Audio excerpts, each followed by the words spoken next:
On the road, they're 10 games over 500 overall. It's a great number, Mike, dating back to the 07 season, the last time that happened. More importantly, the wild card chase, as it stands right now, this is what we're looking at going into this very important series.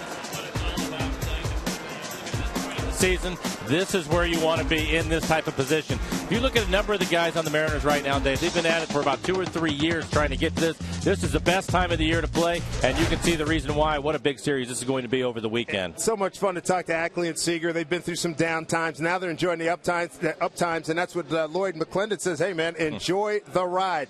Big trade, some homecomings here as Austin Jackson returns here to Detroit.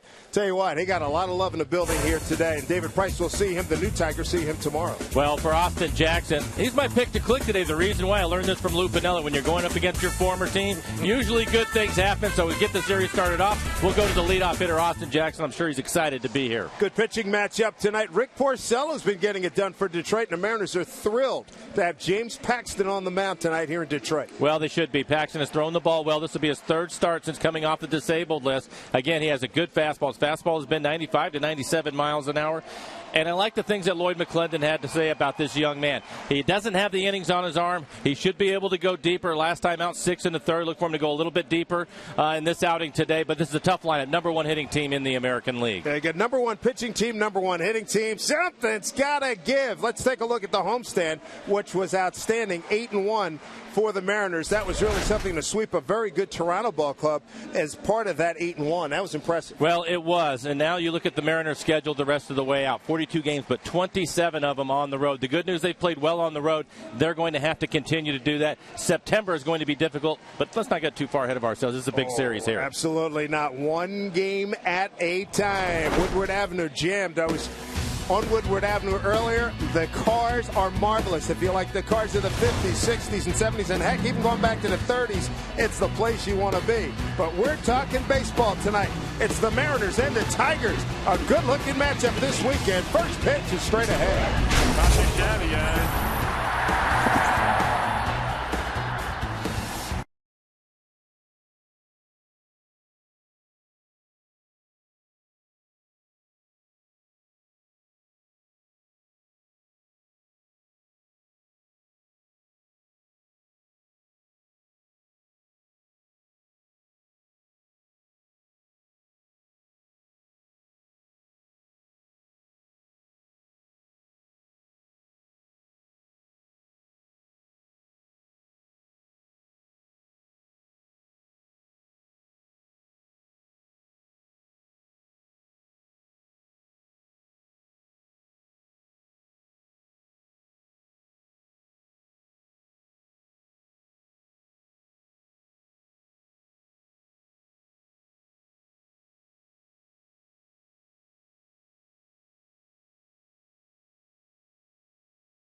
is a beautiful night here in Tiger Town, Detroit, Michigan.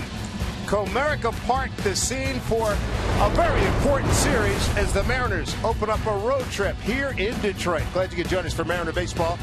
Dave Sims, Mike Flowers, Root Sports Crew on a very pleasant Friday night. Let's take a look at the lineup for the Mariners that will face Rick Porcello.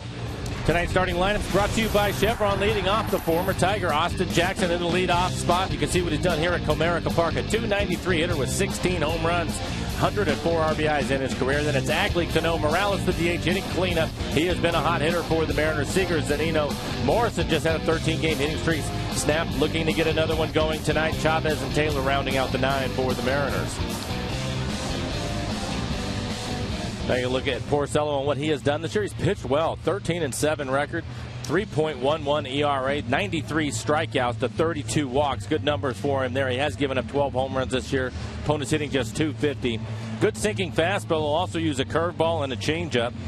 Mariners certainly familiar with him, but he's looking to get ground ball out. So we'll take a look at the defense for the Tigers. J.D. Martinez in left field.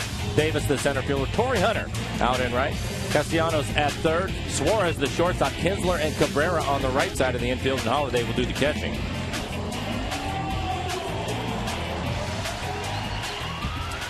And for Porcello, you can see what he did Sunday against the Jays. Just 2 innings, 3 hits, 1 earned run. In his last 5 starts, though, he has really pitched well, going at least 7 innings. Listen, 3 runs or less. Listen to this ovation for Austin Jackson. A standing ovation for the former Tiger. Wow. Big outpouring of love here in this ballpark for Lloyd McClendon. And Austin Jackson is the first pitch. Goes for ball 1.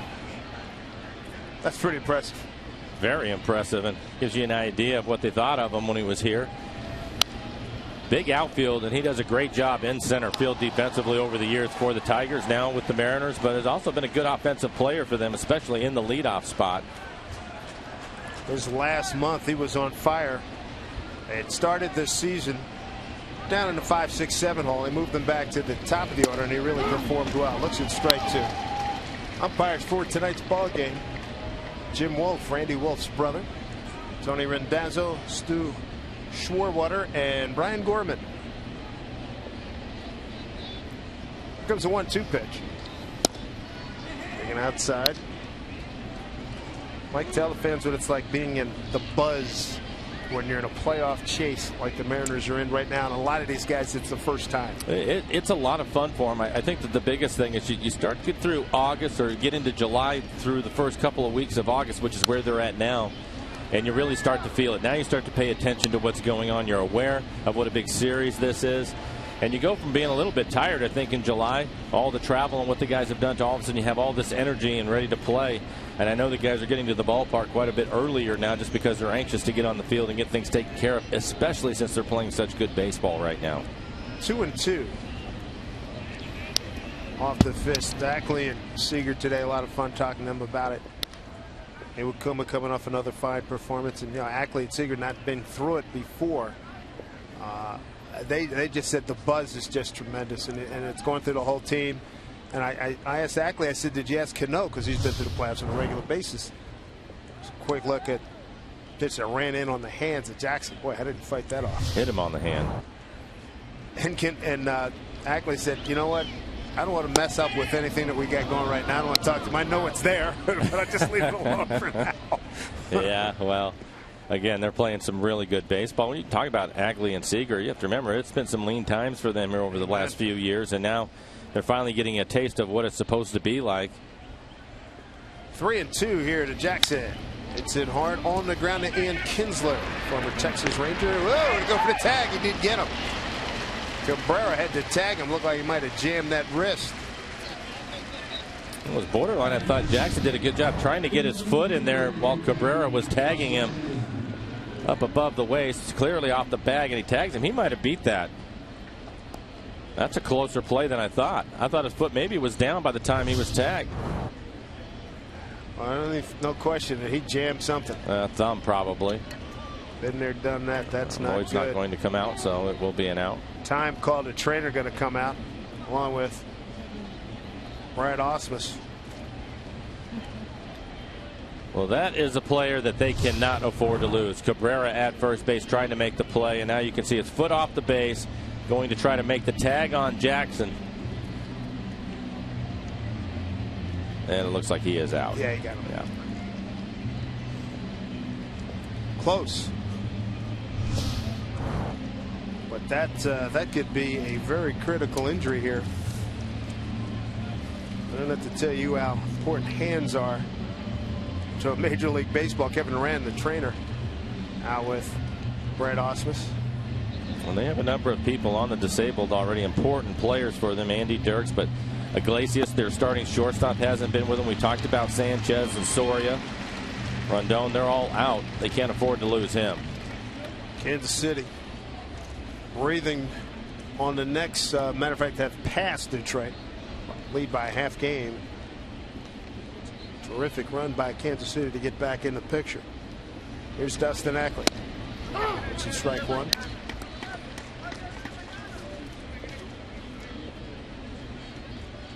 Again, you will see a lot of fastballs from Porcello. He'll be in the low 90s with it. It's a two-seam fastball. Tries to sink it. Wants to get some quick outs on the ground. There's the curveball. Did Porcello get there? Kinsler's throw wide. Backed up nicely by the catcher, Brian Holiday. Ackley's aboard. Couple of poor throws from Kinsler to start this game. That'll be a base hit.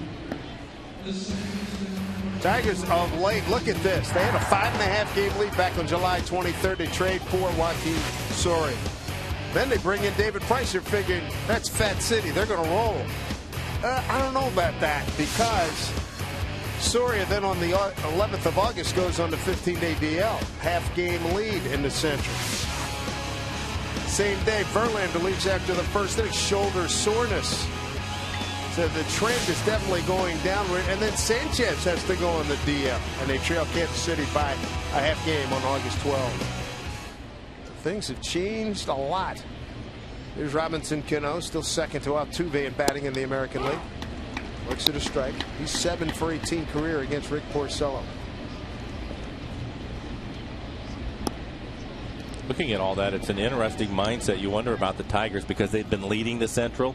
Mariners have been chasing this wild card. Seems the entire season. Kansas City too, and now Kansas City leads, and now they're having to look at this second wild card spot. Be interesting to see how they react to it over the weekend. Again, you got to like this matchup. Best pitching team against the best hitting team in the American League. Brett Ausmus, in his first year as skipper of the Detroit Tigers. Many thought Lloyd McClendon was going to get the job. He was passed over, and the Mariners are real lucky that happened, and things are working quite well here for the Mariners. Timeout call. Well, the good news for the Mariners, you talked about the Tigers being the best hitting team in the American League. The good news for the Mariners is not only that they go 8-1 on the homestand, and yes, their pitching was awesome, really. They didn't give up anything, but to see the offense come alive. Amen. They just really went out and scored a bunch of runs on the homestand. So to see that happening and the guys starting to gel with Jackson at the top, we've seen Denorfia in the lineup, another veteran, and of course Morales, and that's been the biggest difference over the last 5 games, what Morales has done. You just rang the bell right there. Kendrys Morales, talking to the guys, just wait. He's going to hit, just waiting for it. There are the numbers on the homestand. A .282 average. Take that the rest of the way out with 11 home runs over the 9 games. Give me that contract. Yes, take it.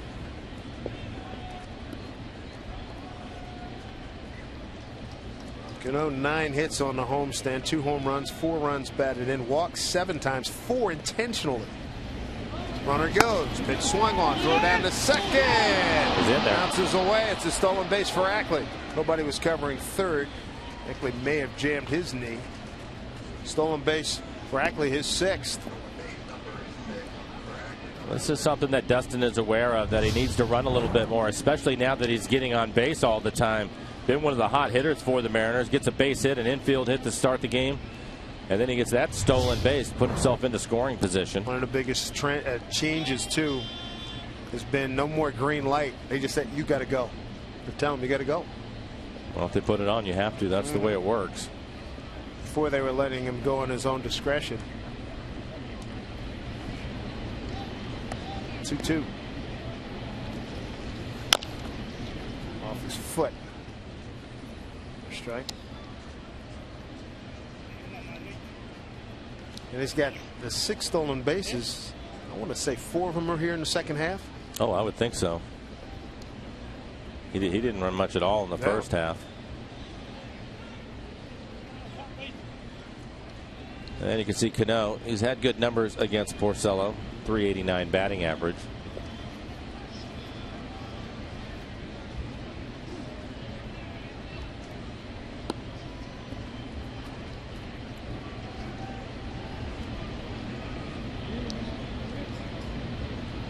One away with Ackley in scoring position for Cano. And Cano fouls it right into the glove of the catcher, Holiday. He's gone to away. How about Kendrys Morales, what he's done here, Mike? Well, it's been great to see. That's the reason why the Mariners picked him up. And this is what he was doing for them last year.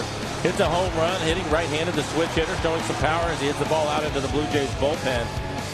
And then left-handed off of R.A. Dickey. His second home run as a Mariner back-to-back nights. So, again, he's been a hot hitter, hitting .350 over the last 5 games with those 2 home runs and a couple of doubles. What a lift that would be if he can stay hot the rest of the way out. You bet. And for Ackley, the 6 stolen bases, 3 in the first half, 3 here in the second half.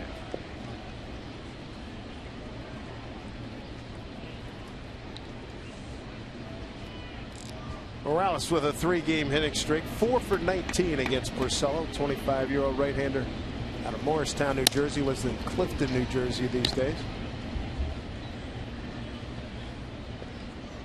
Well, the Mariners making him throw some pitches, 18 pitches, 12 strikes for Porcello.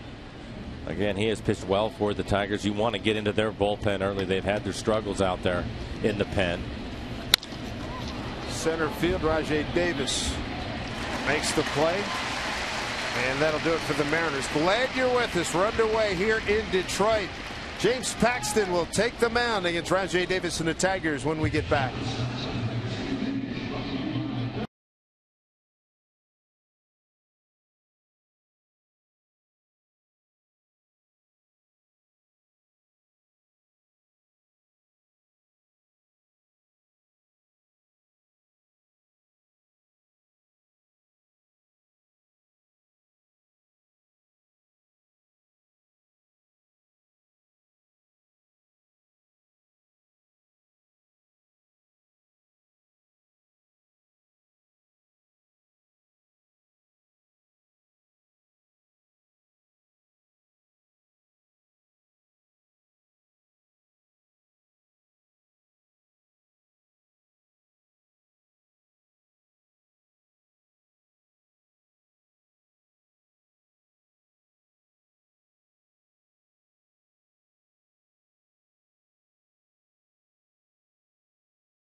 James Paxton making his 9th career big league start. He's got a 5-0 career record, a 1.93 ERA. Mike, let's take a look at the Detroit batting order for tonight. Well, we talked about the Tigers being first in hitting, and they're also 8 games over 500 against lefties, and it's because of guys like Davis at the top of the order. Want to keep him off the bases.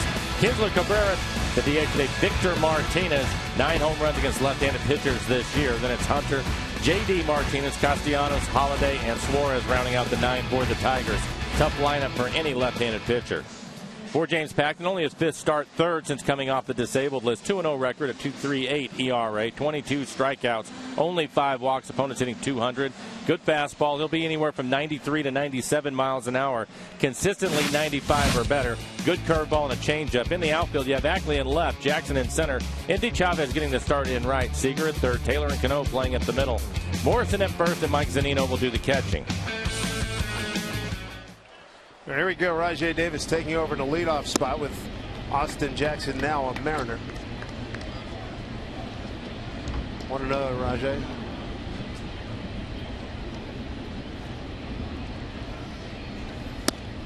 Davis having a good year for the Tigers, hitting .290 with 6 home runs. Veteran, been around for a long time, and a lot of speed. Really want to keep him off the bases if you can.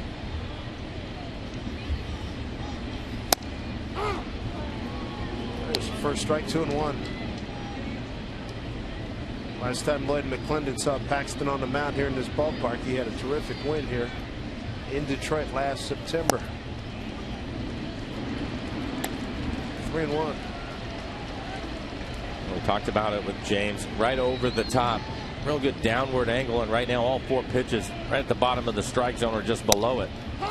There's a good fastball in the middle of the plate. And Kinsler's on deck.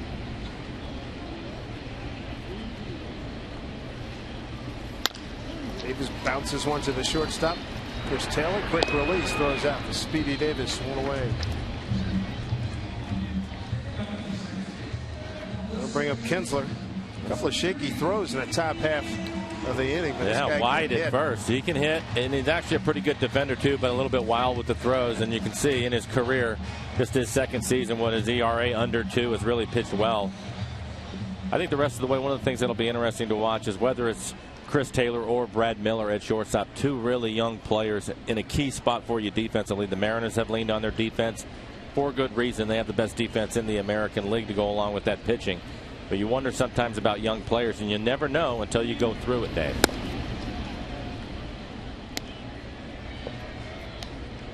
Nothing like getting that first experience out of the way. Second time, oh, I got this. The first time is still question marks, right? Well, of course. Bouncing ball, Taylor getting tested again. 2 away. Well, he has a good arm. We talked about it when he was in spring training. We like his actions. He's had plenty of time in the minor leagues this year. And he gets a couple of ground balls right away. One right to him. This one over in the hole. Kinsler runs well, but again, Chris Taylor with a strong throwing arm gets rid of the ball quickly. 2-time MVP, the ever dangerous Miguel Cabrera. Still hitting for average this year. You see his RBI total at 86, but home runs down a little bit. Just 17 home runs on the year. Good fastball in the inside corner, and I think that's something we'll see a lot from James. He likes to pitch inside, but with Cabrera, you do not want him to get his arms extended. Tied with Adrian Beltre, 5th in the American League. Felix enjoying watching his fellow Venezuelan. Cabrera second in runs batted in. Second in hits to Altuve. He's got 155 hits. James didn't like the baseball. He was trying to get somebody's attention to throw it in. The only one that was watching him was Cabrera, and he put his hand up like, throw it to me, I'll catch it for you. 1-1.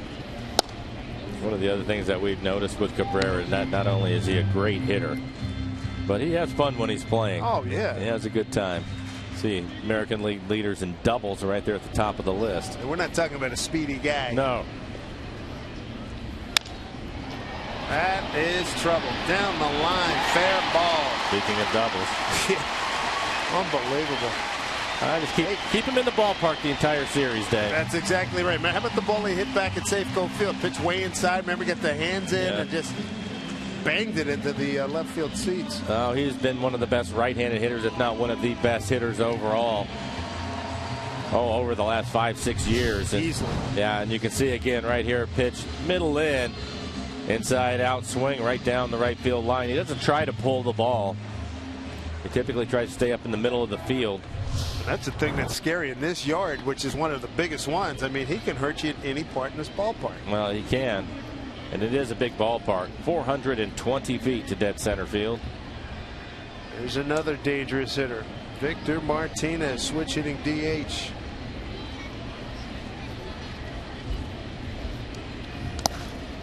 Nice save by Zunino. Victor, 4th in the league and hitting at .323. Well, this is when the matchups get to be fun. We talked about the Mariners. Everybody has noticed that they're pitching, but the Tigers, again, first in hitting.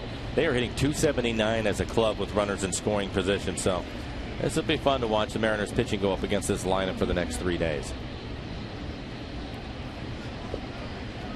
2 outs with Cabrera at second base. 1-1.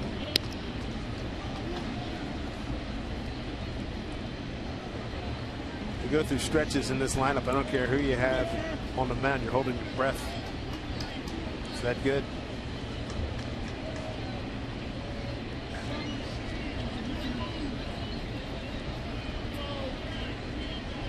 One pitch. Fights that off. Goes the other way. Foul. Well, it's a veteran lineup. That's for sure. But it's also a productive veteran lineup. Guys that are still getting it done. We talked about Davis at the top of the order. Kinsler. We certainly know him from all of his years in Texas. Cabrera, Martinez. Torrey Hunter still getting it done. What a year he is having. It just goes on. Get a little bit of a break towards the bottom of the lineup. J.D. Martinez went through a stretch early in the season. He carried him a little bit. Right. Yep. Comes over here and he was on every highlight for seemed like every night for a very long time. Big crowd here in Detroit. 1-2 pitch to Martinez. Breaking ball. This is for ball 2.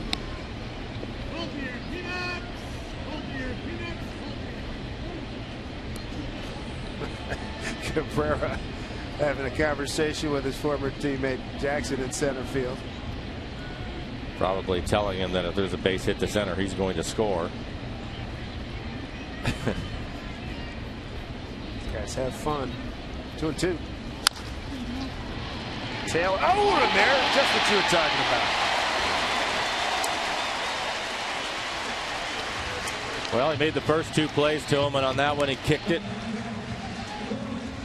It was a routine play. It looked as if he was a little bit flat-footed. We'll take another look at it. Oh, he's in pretty good shape, actually. He just went off the heel of his glove. 4th error. Chris Taylor brings up Torrey Hunter with runners at the corners. One of the big keys, I think, in this series is for the Mariners.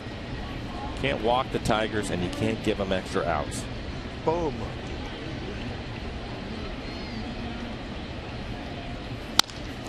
Another chance. Goes the easy way to Cano, and that'll do it. No runs a hit, 1 error, 2 left. To the second inning we go here on a beautiful night in Detroit.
Chance for Chris Taylor to make a couple plays and shake the butterflies, Mike. Well, he makes the first 2 plays, and this is the error in the inning. Again, a runner on second with 2 outs, and he makes the error. But the thing I liked about it is he comes right back. The very next batter hits the ball to him, no problem. And this right here lets me know that it didn't rattle him at all. Just a casual flip out of his glove. If he was nervous at all, you would see him get his hand in there, maybe even just run to the base himself. But showed a lot of confidence coming right back and making the play. That's something you want to see after you make a mistake in the field. Kyle Seager to lead off against Rick Porcello. That's a strike one. Kyle Seager, Mike Zunino, Logan Morrison, 5, 6, and 7 for the Mariners. But the Mariners 4 consecutive wins, 8-1 on a homestand, 10 games over 500, 8 games over 500 on the road. They took 2 out of 3 from Detroit late May. And a winning record at home now because of that homestand, which I know is something that Lloyd has talked quite a bit about, wanting to make that a home field advantage. +2, 2 beyond 500 at home. That's huge.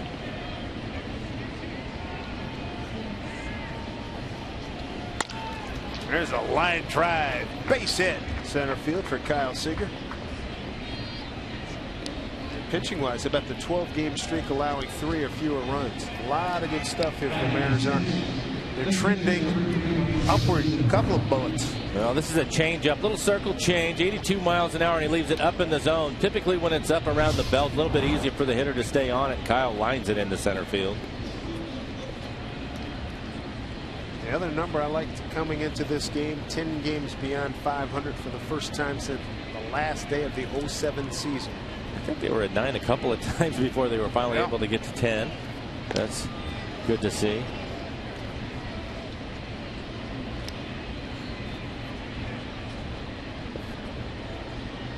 It was a great homestand. I'll be interested in watching this road trip, Dave. I think it's easy to play these games against the Tigers. Tigers a good club.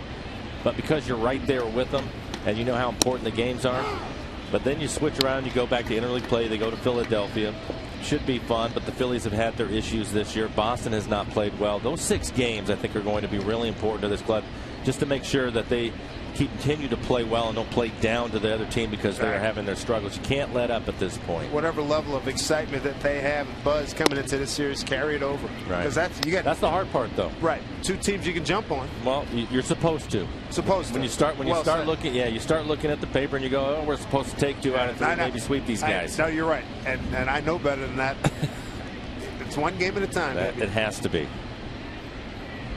Rangers are struggling at the back end when the Mariners get home. 1-1 here to Zunino. Believe me, but that's the case in most sports, but none more than baseball. I think it's especially true because it's every day, and you take it for granted sometimes. And you start to play with confidence, and you look at the other club, and you think, well, we'll just throw our gloves out there, and things will happen for us. It doesn't work that way. How many times you've been smacked down thinking that? Too many. Yeah, too many. 1-1. Solo. Diligent and trying to keep Seager close.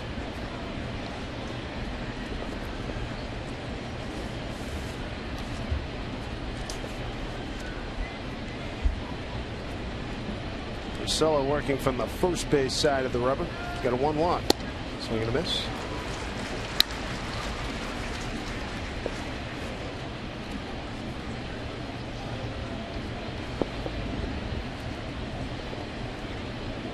Chris Woodward still coaching at first base with Andy Van Slyke bothered by a knee problem. Rich Donnelly coaching at third for the Mariners. Here's a 1-2. Bounce foul.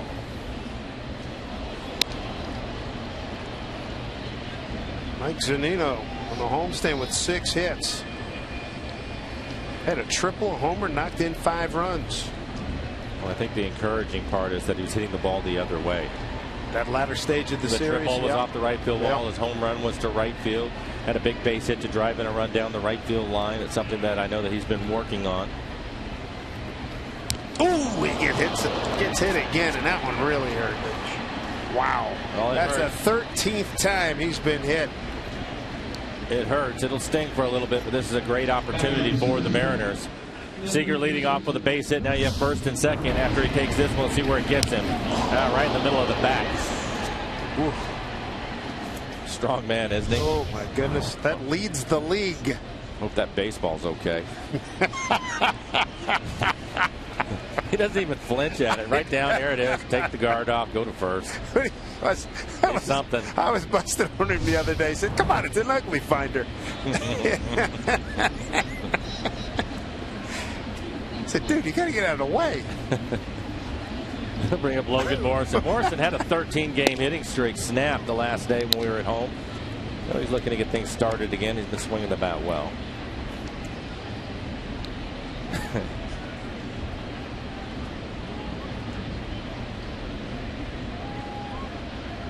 Tell you what, that hitting streak, you could see in Logan's eyes, man. He was really digging it. Felt real good. Still does. Count here 2-0. That's a good job laying off of a couple of changeups away.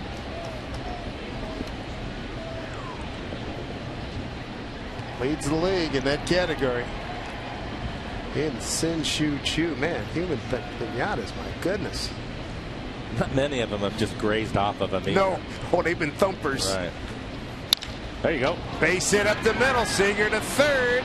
He's going to score. Digging for third base is Zunino. He's in there.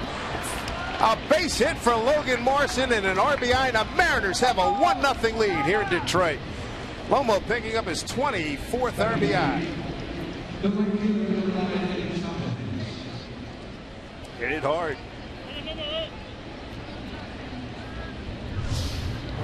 All three pitches away from him, and this right here is the two-seamer. The key to it is it's up just enough, right below the belt. He's able to line it back up the middle. Didn't try to pull it. You try to pull it, it's probably going to be a ground ball. So good hitting for Logan Morrison, starting a new hitting streak. I think on that play too, Dave, and I think we need to mention this with Jackson coming over to the Mariners. That's a situation right there where the Tigers are going to miss Jackson. Davis is playing center field. He plays a much deeper center field where Jackson will play shallow because he can go back on the ball and he has a better throwing arm. Kyle probably scores on the base hit, but Zunino, I think with Jackson in center field, probably does not get to third base because he's going to be more shallow, get to the ball quickly, and he has a better throwing arm. So a break for the Mariners. Andy Chavez, runners at the corners, nobody out. Andy with a base hit, center field, 2-0 Mariners. The pro's pro. Talked to some guys, he said, you cannot measure the love and respect that Cano and Felix have for Andy Chavez. You see it every time he does something in the dugout. I mean, he is their guy. He is their guy. And deservingly so. He's played well. Limited opportunities. Lloyd's had to monitor his innings for the veteran, but typically when he plays, he will do something to help you out. And here it is in his first at bat. Another line drive back up the middle to score Zunino. The Mariners now 2 for 3 with runners in scoring position. What about this offense? We were talking about it earlier. Cha-ching, cha-ching. Oh, Indy came into the game hitting 267 overall, so maybe that pushes him up over 270, that base hit. And again, productivity from where? The bottom of the order. So it's been a base hit, a hit batter, and then base hit, back up the middle. All three hits back up the middle. Good scouting on Porcello. Again, trying to throw a lot of ground balls. He'll run it away from the left-hander, trying to get you to roll over on it. Have to show some discipline to take what he's going to give you. And typically, if you hit it back up the middle, you're going to have a much better chance. There's Taylor. Chance to contribute. First and second. Nobody out, 2 in. Let's see if he lets him swing or maybe makes him bunt here early. Castellanos, the third baseman, playing in. There's a bunt. Gets it down. Base hit. Bases are loaded. It's another break. Castellanos probably should let that ball go. It was spinning sideways. I think that ball probably goes foul, but that'll be a base hit. Now you have the bases loaded. Still nobody out.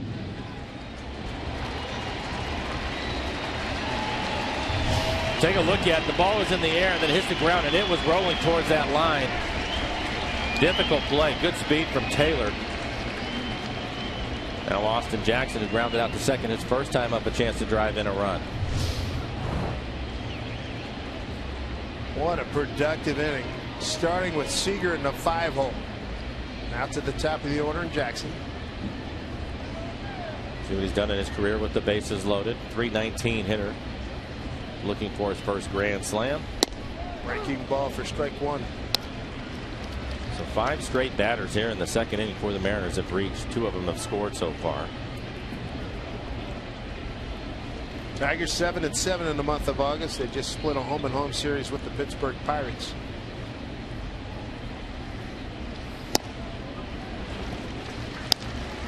One, 2.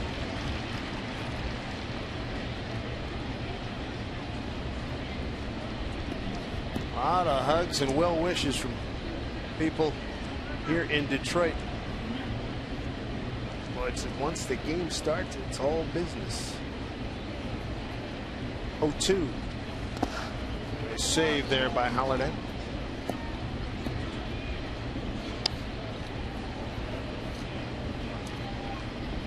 Heather Nabosny runs the grounds crew here, and I watched her come out and gave him a couple of big hugs. Gives you an idea what a class act he is and how well he was liked. Oh, man, he is highly revered here in Detroit. 2 strikes. Center fielder Davis shading about 4 steps towards right center for Jackson. And a nice ovation for him in his first at bat. Oh, when he came on the pregame show, you saw when he came out of the dugout, they were lined up behind that dugout just screaming for him and throwing baseballs down to autograph. We got a base hit right here. See if they'll boo him.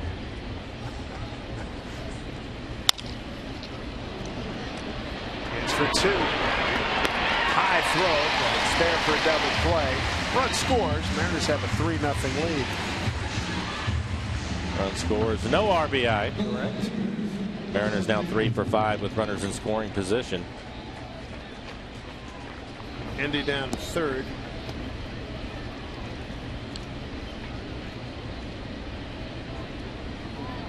And that will bring up Dustin Ackley. Ackley with a base hit his first time up. Hit it in the hole on the right side of the infield, and it was a foot race between him and Porcello. Poor throw from Kinsler. Ruled a base hit. Ball for strike. Well, the other thing we talked about is they've had their issues in the bullpen to the point where they made the trade to get Soria. Nathan has had some struggles this year. How about him flipping off the crowd? Yeah, this next pitch right here will be 40 for Porcello, working here in the 2nd inning. So big key to this series is to get in the bullpen as quickly as possible. And Mariners doing a good job of that here early. Joe getting into a lot of trouble here. Had to do some serious moonwalking to try to get out of it.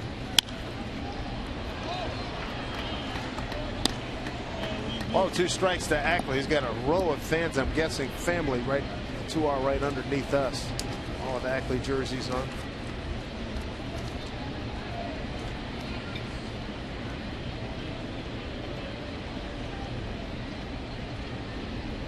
On 2 strikes.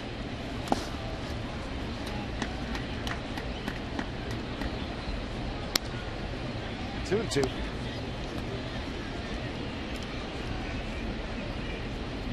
Seventh man to the plate for the Mariners here in the 2nd inning.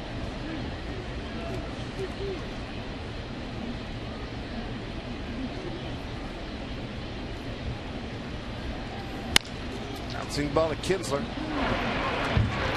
And he throws out Ackley. 3 runs on 4 hits. No errors, a man left. Good inning for the Mariners to take a 3-0 lead.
Gotta love that lightning crack. It was a spectacular outing last time. Felix towed the rubber. CenturyLink linked to what's next. That is a primo matchup. Felix Hernandez against David Price. Both guys with Cy Young awards on their mantelpieces. It's on MLB Network with the boys today, and they're geeked for that game as well. Well, they should be. Felix having one of those years that we've never seen before. That's how good he has been.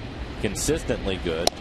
And then the Mariners, they faced David Price earlier at Safeco. It did not go well for him. Price really threw the ball well. But I'll be curious to see what he does. He threw a lot of fastballs. I think he was well over 80% fastballs against the Mariners, just going right at him. So the adjustment will be interesting to watch after they've had a chance to see him already earlier this year at Safeco Field. If I remember correctly, that was a matchup with Kuma, and then Rodney blew the save in the last inning. I think that was the game. Matter of fact, yeah, because he came out, he threw a complete game. Was it 1-0? Yeah. He fed it because we thought he was gonna leave, and then it looked like had a chance to lose. Yeah, I think Kuma was ahead 1-0. Yeah, right. Rodney came in, gave up a run, and then David finished it off with a complete game.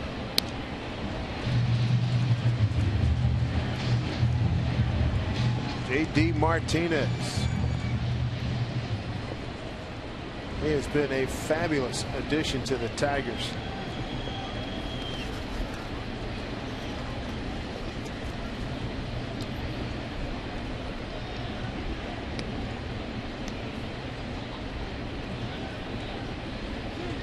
James threw the ball well in the first inning. Started off working down, probably out of the strike zone with his fastball, and then started to find the strike zone. It's a good pitch on the inside corner. That swing right there goes back to what you, Lloyd, and a whole bunch of other people talk about. Hard to try to see the ball out of his hand. I mean, see how late he was? And the angle of it is difficult, too. 2-2 to the former Houston Astro. And he's starting to loosen up. That fastball at 96 miles an hour. He's tried a couple of change-ups here in this inning, and he's bounced them both well out in front of home plate, so still trying to get a feel for that. We have seen a couple of good curveballs from him. Martinez signed as a free agent with the Tigers in late March. He was cut loose by Houston. There's the change-up again. I saw that one, base hit.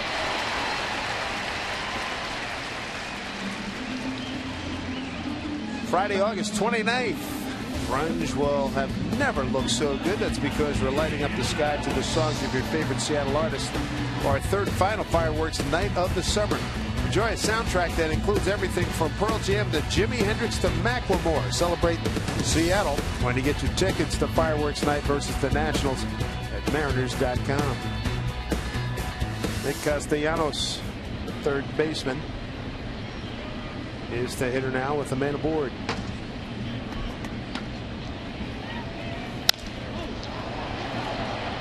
Will get fouled.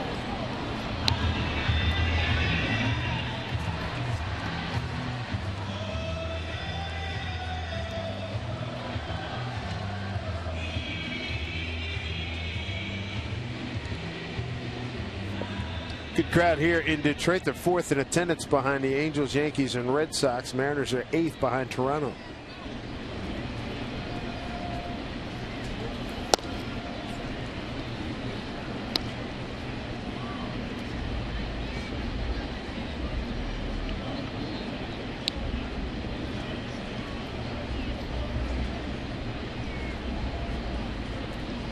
One count.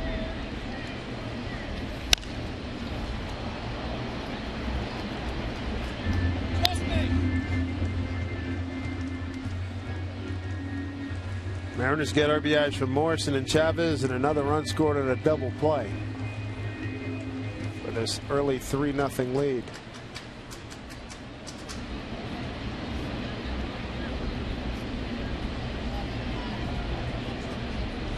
One-two pitch. Blocked by Zunino, no advancement.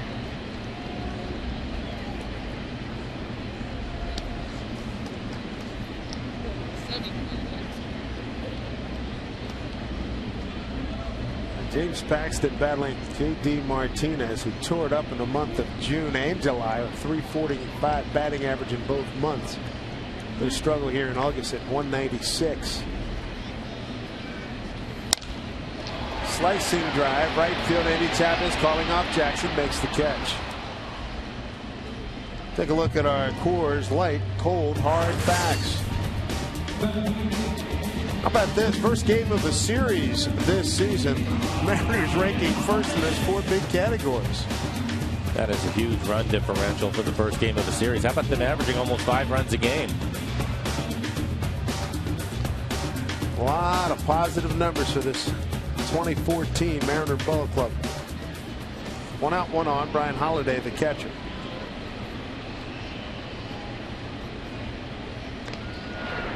And you see the move from Paxton. He does not have a good move to first. Average at best for a left-hander. But that's typical of power pitchers, power lefties. They typically do not have a good move.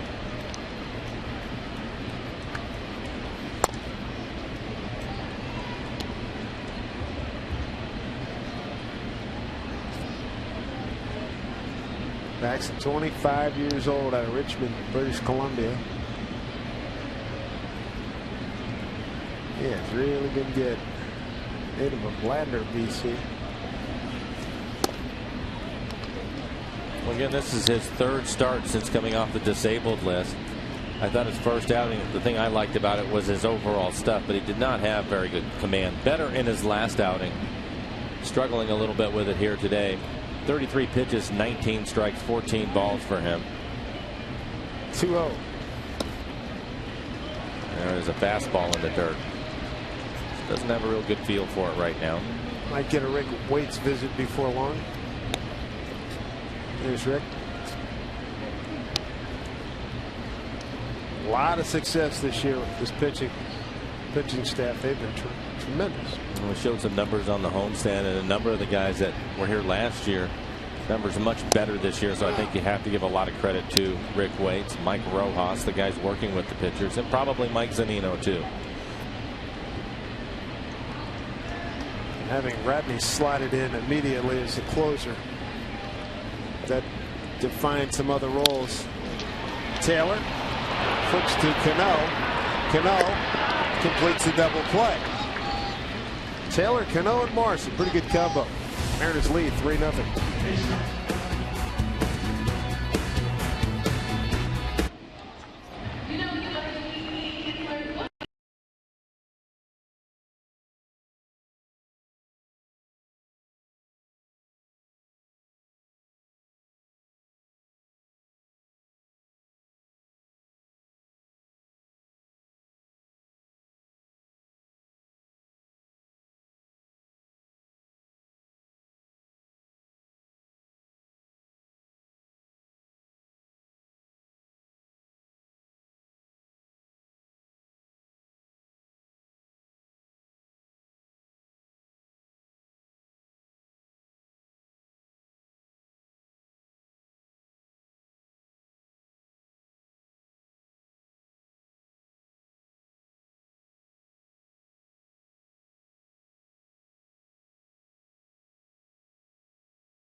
Sports being brought to you by Emerald Queen Casino, inviting you to an action-packed night of professional boxing August 23rd.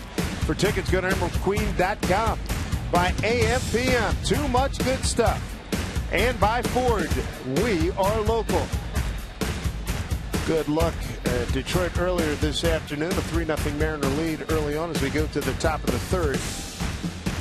And it'll be Cano, Morales, and Seager against Rick Porcello. This hit well. Deep right field. Looking up. Torrey hunted up. Ball is gone. A home run for Robinson Cano, and the Mariners Mariners have a 4-0 lead here in Detroit. For Robbie, his 11th home run, his 67th RBI. That's an interesting at bat for me because Cano so many times will go up there and just stand and look at the first pitch. The fact that he was ready to swing and then it was an off-speed pitch at 76 miles an hour and still stayed on it and hit it out of the ballpark. Impressive. And boy, did he get it on the barrel or what? Did. Strike one to Morales. We'll take a look at this pitch. It's a curveball, 76 miles an hour. He just catches it right out in front, barrel on it. Tigers will put the shift on with Morales hitting.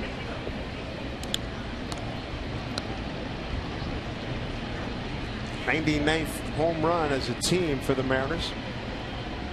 Started tonight 10th in the American League.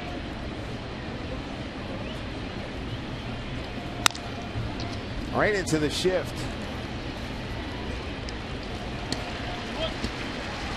That was Castellanos. Yeah, 5-3. These are the home run leaders for the Mariners this year. Seager and Zunino both tied with 18, but Cano third with 11.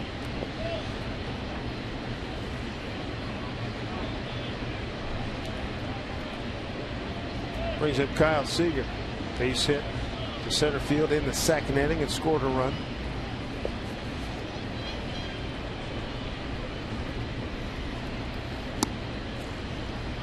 Ball one.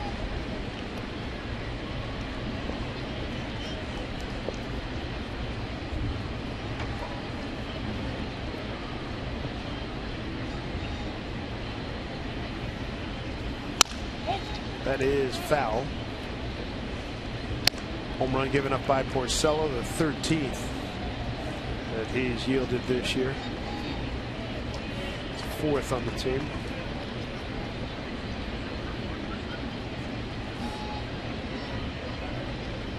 A lot to feel good about a 4-0 lead, and Cano just hammered one. For home run number 11, his last home run 4 days ago against Toronto.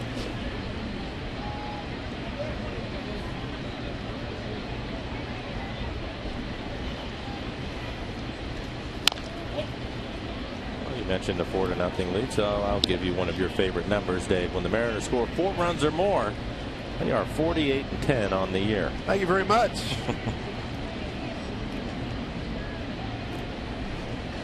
That is a heck of a number. 48-10.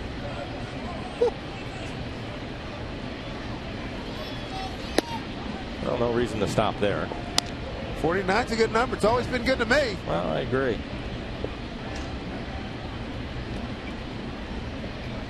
James Paxton's got a nice cushion here. 2-2 to Morales. That's a Seager, beg your pardon. Cabrera. And Porcello gets to the bag. It's out number 2.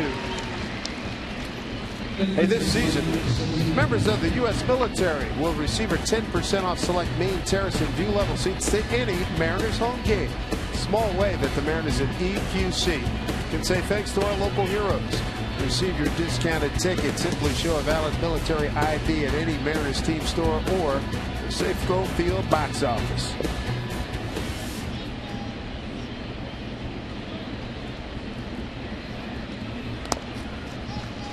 Ball one to Zunino, hit by a pitch. It scored in the second inning. 3 runs on 4 hits in that inning for the Mariners. Morrison and Chavez, 2 RBIs.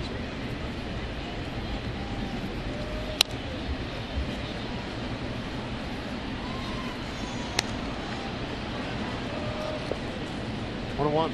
Good aggressive swing from Mike on a hanging breaking ball. That pitch up out over the plate. Elevated for him.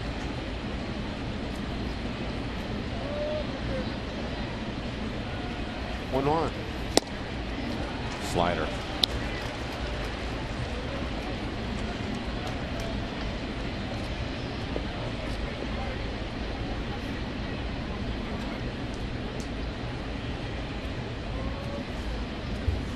Ball 2 strikes. Strike 3 call. No complaint from Mike. Highlight of the inning. First pitch. Robinson Cano goes deep here in Detroit. All over this breaking ball by Porcello. Leaves the yard. Big smiles all around. A little celebration, a little hip bump, and a 4-0 Mariner lead.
One-time manager of the Pittsburgh Pirates, legendary Lloyd, in the Little League World Series back in 1971. And here he is at the plate. Look at that swing.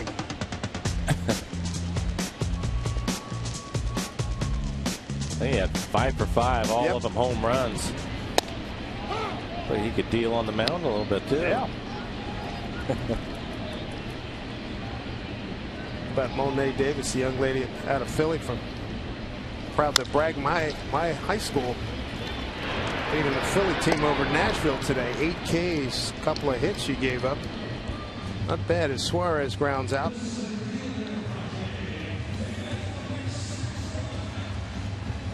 Top of the order, Rajay Davis.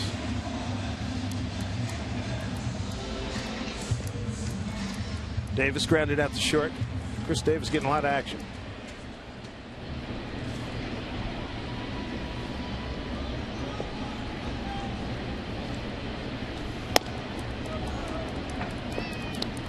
Chris Davis, Chris Taylor getting a lot of action. Good decision by Kyle Seager too to let the ball go.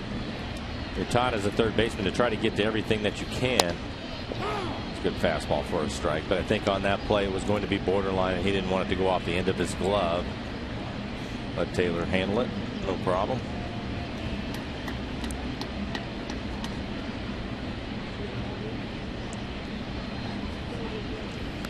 Is there a line of demarcation out there, or is it, how do you play that in terms of working your relationship with your shortstop?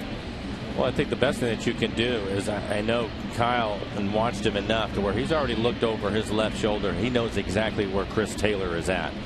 And now that he's played some games with him, he is comfortable with what he can do, the type of plays that he can make. And I think for him, he made a decision. He took off right away to get it, but then he made a decision that it was going to be borderline for him. Let Taylor get it. He knew he was standing right behind him. And Chris was able to handle it. Every now and then you'll hear the shortstop call you off, similar to an outfielder. Chavez will hurry to get to this because Davis can really run, and he's going to get at least a double. He's going to go for 3, and he's going to get there. My goodness, he's fast. Paxton backing up. They keep him at third. That was some serious speed getting around the bags. That was well done as far as the Mariners defensively. The ball is sliced down into the right field corner. It's a fastball. He hits it hard. But he takes off running. He's thinking 3 all the way. Indy gets it in, hits his cutoff man, which was Cano. Maybe a little bit longer hop would have made it a closer play for Kyle Seager, but it looked as if he was going to beat it either way. Good job by Paxton to back up, but Indy gets it in quickly with something on it. Right to Cano and a quick turn. Difficult hop to handle for Kyle. Third Detroit hit for Davis, his second triple of the season. And with the Mariners up 4-0, they will keep their infield back. They're willing to give up a run for an out right here.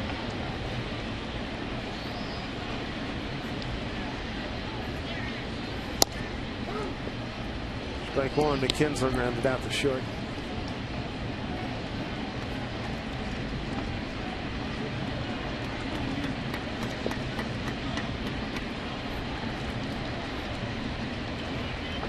Comes the 0-1. Down low.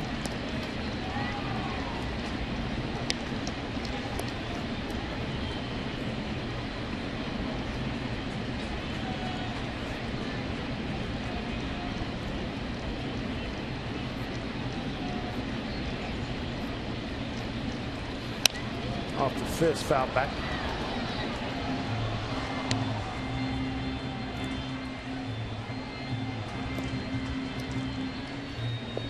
Paxton with no strikeouts, no walks to this point.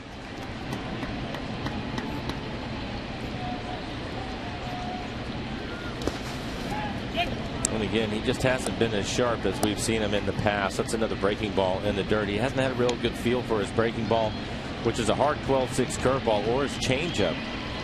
When you talk about strikeouts, typically he will get strikeouts on the curveball, but he just can't quite get it close enough to home plate to get the batter to offer it. Runner at third, one out, 2-2 pitch.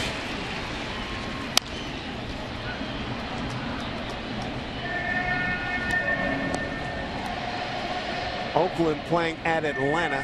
Braves lead the A's 1-0 bottom of the second inning. Tampa Bay leads the Yankees 2-0 in St. Pete. Top of the first, Angels at Texas, no score. And Kansas City and Minnesota about to start. They're struggling with that pitch. You can see Kinsler checking his swing. That pitch bouncing out in front of home plate. If he can get it to where he can have it bounce off the back corner of the plate, he'll probably get a swing at it. When it's out in front of home plate like that, the hitter can react in time and lay off of it. Payoff here to Kinsler. Cabrera on deck. Another curveball. That's the one. That was at the bottom of the strike zone. And he took a lot off of it. 81 miles an hour. 50 pitches now for Paxton, 29 strikes.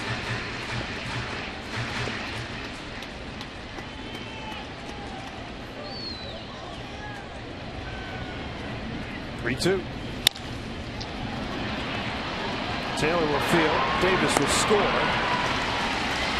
Out number 2, and Detroit's on the board. It's 4-1 Mariners. Kinsler with an RBI, 64th. 7th assist for Chris Taylor. We take a look at the Mariners calendar, brought to you by Sleep Country USA. And this is the first of a long road trip. 3 here, 3 in Philly, day off in Boston. See the Red Sox to wrap it up, and then home quickly to Texas and Washington before embarking on yet another road trip. So 2 away. There's Cabrera fouling one back. Miggy with a double to right field.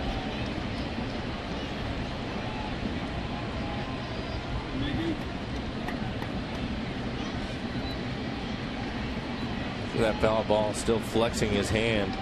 It was in the first inning. Kinsler threw the ball wide of first base. Jackson over his head. Boy, did that get some second life. So Cabrera in the second, his second double of the evening. He gives him 39 on the season as he stares down at Jackson, former teammate. He hits the ball so hard. It looks like a fastball that's down in the zone, and it had an afterburner on it. Take a look at it. Middle of the plate. And he hits it right at Jackson. He tries to get back, but just can't get back quick enough. The ball just hit too hard. 39 doubles. Adds to his league-leading total. Mike Trout second with 33 entering today. Now Victor Martinez.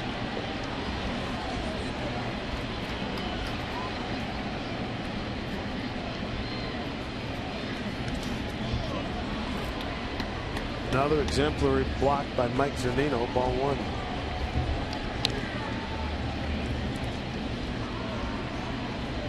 Consistently hits the ball hard. It's unbelievable. Barrel. Finds a way to get the barrel to it. It really stays inside the baseball. So many big sluggers, power pitchers. When you see that the location of that pitch, which was basically in the middle of the plate, they're going to try to pull it. He doesn't do that. He's just trying to hit it as hard as he can, and wherever it ends up going is where it goes. Taylor snags. That'll save a run. Throws across. What a play! They get him.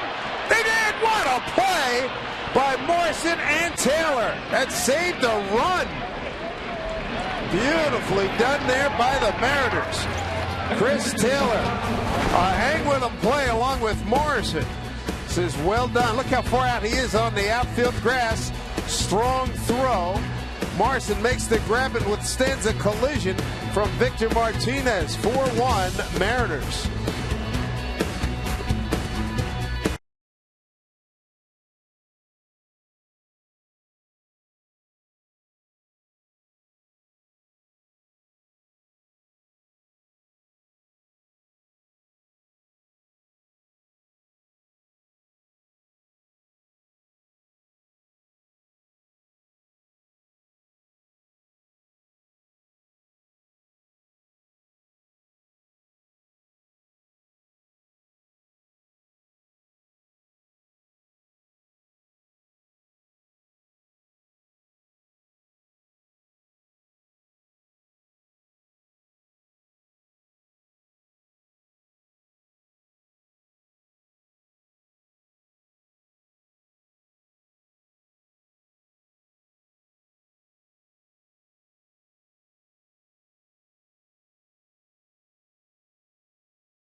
Mike, as a former infielder, you got to really like what Taylor showed you here. This is a tough play. You can see the dive, and when the ball is that close to the ground, it's hard to get your glove down in time and then aware of who is running. Victor Martinez does not run well. He makes a strong throw, basically from shallow left field. And what a play by Logan Morrison, trying to protect himself, able to keep his foot on the bag, knowing that there's going to be a collision. Well done all the way around. Taylor has been busy here early in the ball game. An assist. First 9 outs. The other out recorded by Castellanos in there. Here's Morrison leading off. 0-1.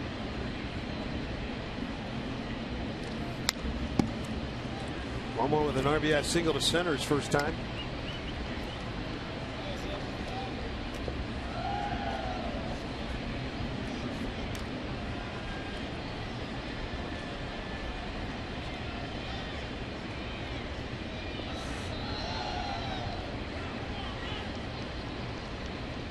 Morrison, a 13-game hitting streak ended yesterday. They started another one here today. Breaking ball misses.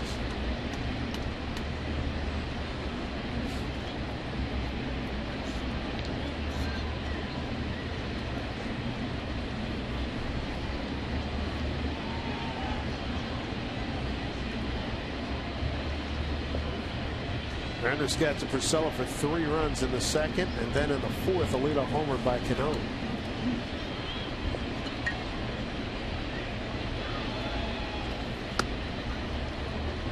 And they've also made him throw some pitches. starting here in the 4th inning. Already 60 pitches for Porcello. And again, when you look at the Tigers, good club, but they've had their struggles out in the bullpen.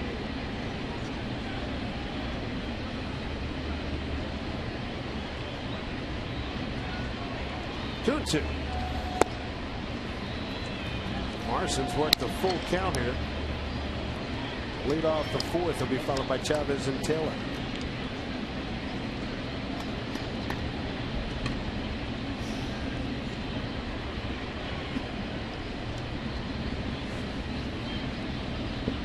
Three-two pitch. Hit hard down the line. Could be and will be extra bases for Morrison. Out of the gate hard. Cruz into second with a stand-up double, leading off the Mariners' 4th. 10th double for Lomo as we check in with Angie Mente.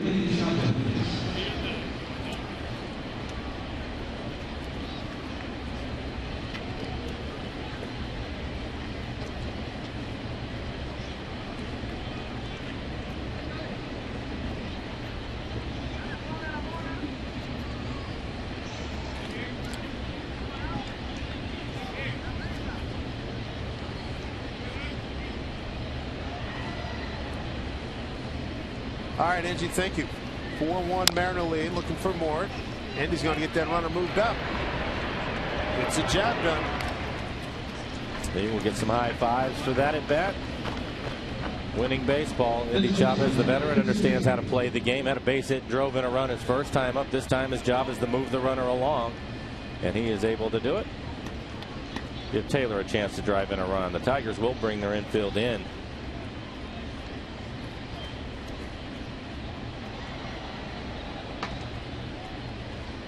Good things have happened for the Mariners. Leadoff batter reaching base in the last 3 innings.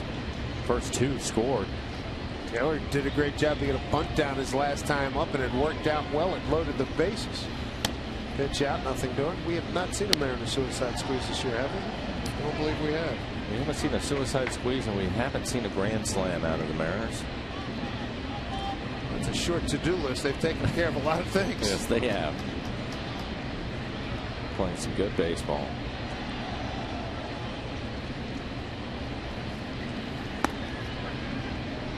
Take there 2-0.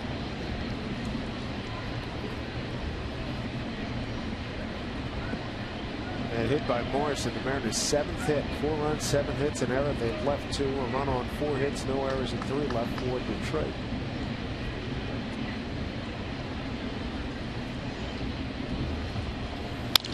Up the middle, base hit, RBI. Chris Taylor, 5-1 Mariners. 2-hit night for Chris. That'll be his 4th RBI. Logan Morrison having a good night. 2 for 2, including that double. And he's also scored 2 runs. And now Taylor, who picked up a base hit bunting his first time up, gets a base hit here. Right back up the middle, able to stay on this breaking ball just long enough. Again, the infield playing in, so it'll cut down the range. Suarez, the shortstop, not able to get to it as he dives on the infield grass. Bouncing ball to Castellanos. The Kinsler to Cabrera, pulls him off the bag. The Jackson safe. And there are now 2 outs. Catch all the second half action on MLB.TV Premium, the #1 live streaming sports service. Watch every out-of-market game live in True HD on over 400 devices. Visit Mariners.com for details. Justin Ackley, 1 for 2 with a stolen base. Let's see if Jackson wants to steal a base with 2 outs. 10 out of 14. Strike 1 to Dustin. Mariners 7, 8, and 9 hitters have each picked up an RBI in this ball game here tonight.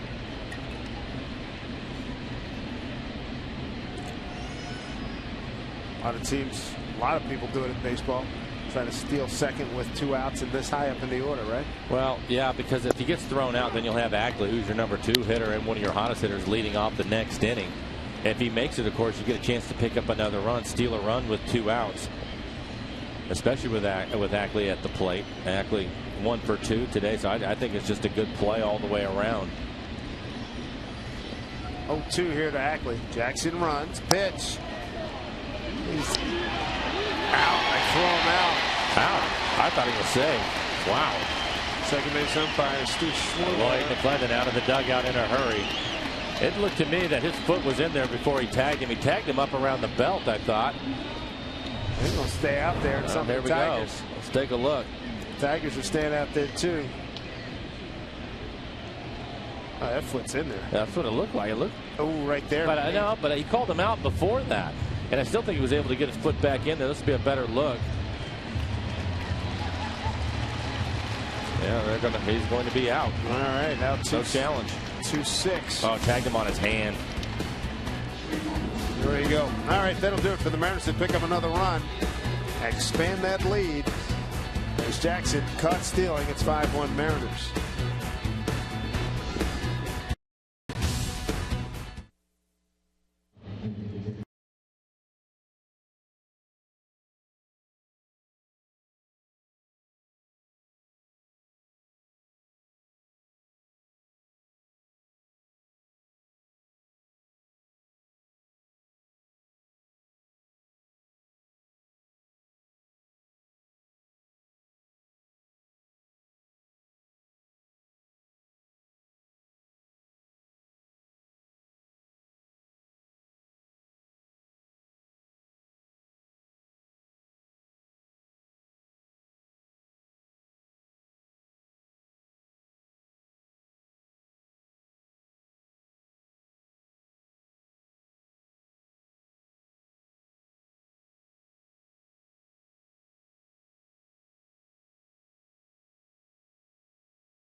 Detroit, this copyrighted telecast is presented by authority of the Seattle Mariners. It may not be reproduced or retransmitted in any form.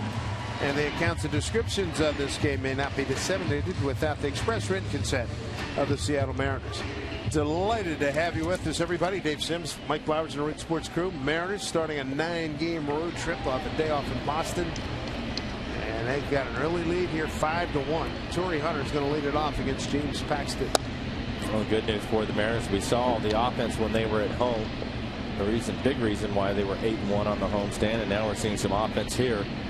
3 runs in the second inning, and I like the fact that they've added on to it, Dave. An inning in the fourth, or a run in the fourth, and a run in the fifth. Another play for Taylor. A little high. Did he get him? Safe. And then out again. He can throw the second. And Cano. Oh, my goodness. He missed him. And now Cano pointing to Lloyd to come out and challenge that one. Wow. It looked as if Cano had missed him at second to me. Wow. Well, a couple of mistakes we're not used to seeing. The young shortstop Taylor, he's had a busy night. This throw is high. Morrison has to come off the bag. It looked like he tagged him. That's the reason why he kept running. He thought he was tagged out. Torrey Hunter wasn't trying to go to second, and then when he turned around and looked, here you see the tag. He's out. Oh, yeah. He is clearly out, and Lloyd's going to challenge until they get this cleaned up. Right, and Torrey been around forever. I mean, and the position players, especially somebody like can see that he's tagged out, assume that he's going to be called out. And then Morrison assumed he was out. That's why Morrison had his back to the play. But Torrey Hunter, when he realized he wasn't called, just took off running. And the guys were a little late to react to it because they assumed he was out.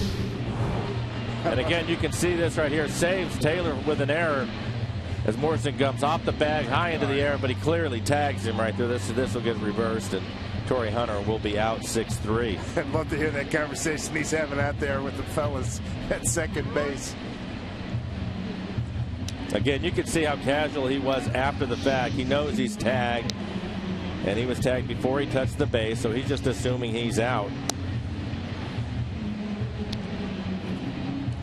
And watch him. He thinks he's out right there. And then he sees him call safe. And he looked again, and that's when he took off. And he did beat it into second. He did. Oh, man. He's out. And call him out. You're great read on that. I mean, when he started breaking down in a circle, he knew he was done. He knew he was done. But at first glance, you're looking at it like, what the heck is going on? Well, he's looking over his right shoulder as he's peeling off towards right field, and he sees the umpire get the save sign. Right. And it was almost a double take. He looked over his left shoulder, and then that's when he decided to run. Tony Randazzo, the first base umpire. I'm told that Lloyd jealous both plays. Why not? Absolutely. Hey, man, at this stage, every out is super critical. This is game number 120. 59 seconds for that challenge. Oh, man. That is 121, I should say. Game number 121. Here's a fly ball, right field, deep, and deep, on the grass. Martinez retired. Boy, oh, boy.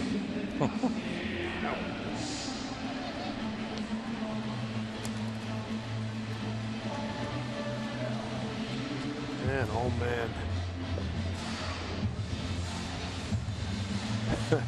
Here's the Castellanos, 2 outs.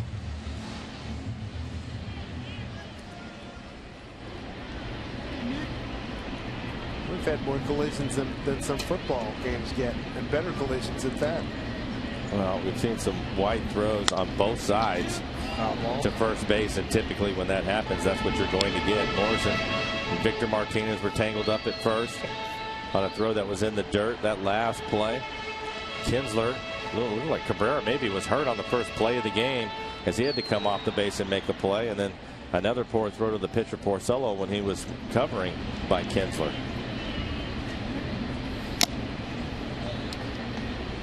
Zanino catches that foul ball, 0-2.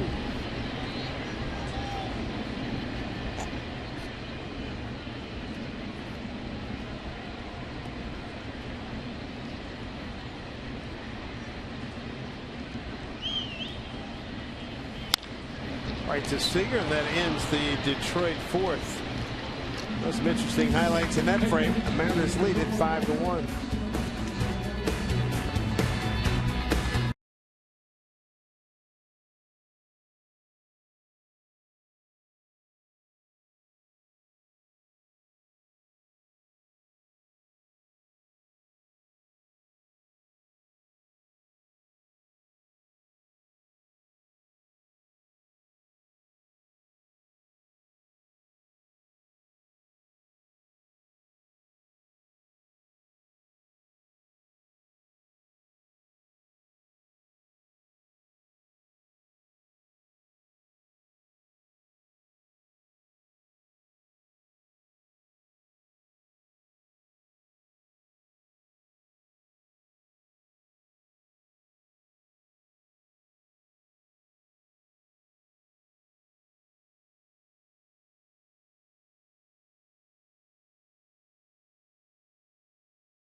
How about David Price pitching at Yankee Stadium as a Tiger? What a performance over 8 2/3 innings.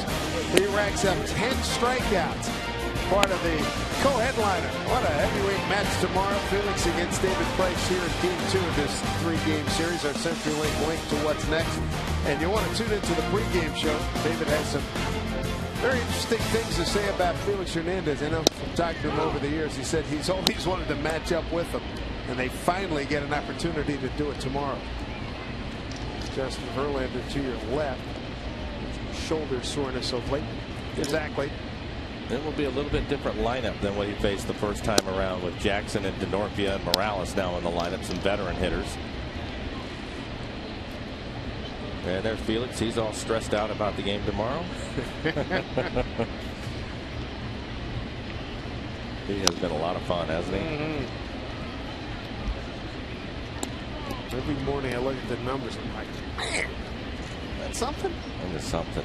Golly. You probably wouldn't believe it, Dave, but you're fortunate you've been able to watch every one of them. Roger that.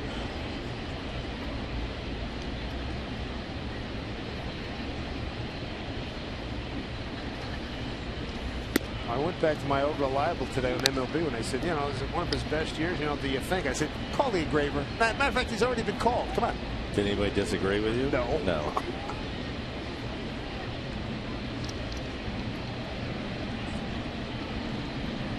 Two and two here to Ackley. Right center. Flying over is Davis. And he's there to make the catch. So one away here in the Mariners' fifth inning. Big series requires a big giveaway. So on Saturday, August 30th, when the Mariners take on the Washington Nationals, we're going to be giving away a collectible fit for King. It's Felix Hernandez bobblehead night. Free to the first 20,000 fans through the gate. Stop by Mariners.com right now and get tickets to join us. Just can't miss a day. Congratulations to Felix 2 years ago today. The perfecto against Tampa Bay. Here's Cano, homered his last time up. 0-2 strike. First pitch curveball up and in the middle of the plate. That was a changeup. Hit it deep into the seats in right field. The batting average right back to 330.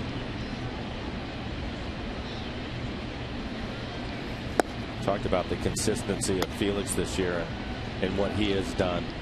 How about Robinson Cano? It seems that he's been hitting 330 the entire year. Yep.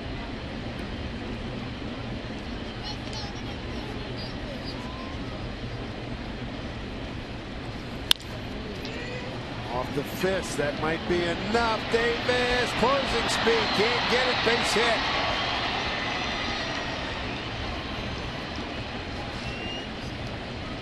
Two for three night for Cano. They had a late jump on it. Davis has a lot of speed in the outfield, but a late jump. In fact, I think he took one step back and just wasn't able to recover from it, and that'll be a base hit for Cano. This pitch gets in on his hands a little bit, jams him. But Robinson typically staying up the middle of the field. A little cut fastball. There you can see it right off the label. Good effort by Davis. Here's Morales. 0 for 2 tonight. Strike one. Texas leads the Angels 1-0 top of the second. Good effort by Rajay. With Morales hitting, the Tigers put the shift on. And this next pitch will be 80 for Porcello. It's the other way. Cano. Oh, he catches that barehanded save. My goodness.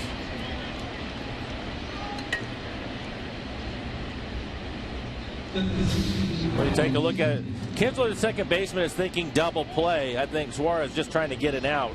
And Kinsler reaches back, tries to barehand catch it, almost is able to hang on to it. But another break for the Mariners. See if they can capitalize. Tigers in the bottom third in fielding. Another thing that the Mariners have done, they certainly did it on the homestand, is take advantage of these situations. Happened at least once in all three series. Atlanta, Chicago, Toronto. That is a base hit, right field. Cano getting a wave. Here's the throw by Torrey Hunter. It is not in time. RBI for Kyle Seager. 6-1 Mariners. Siegs with his 74th run batted in, his second hit today. And the Mariners now 5 for 9 with runners in scoring position. 10 hits already. 6 runs on the board here in the 5th. Take a look at this swing by Kyle. That looks like a changeup. And he hits it by Cabrera. Strong throw by Hunter, but it's up the line. Pitching coach Jeff Jones out. Quick word with Porcello. Mariners have a 6-1 lead here in the 5th inning. So Morales gets aboard on a fielder's choice E6. And they continue to add 3 runs in the 2nd inning. They picked up a run in the 3rd, a run in the 4th, and now a run here in the 5th. Melvin Mercedes getting loose out in the pen for the Tigers. Porcello now at 81 pitches and has already given up 6 runs.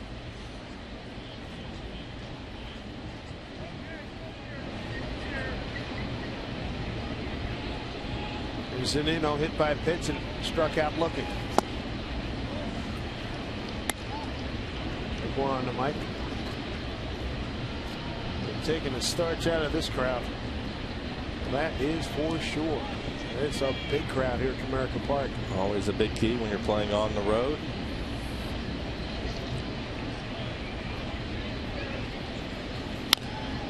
Bounce foul.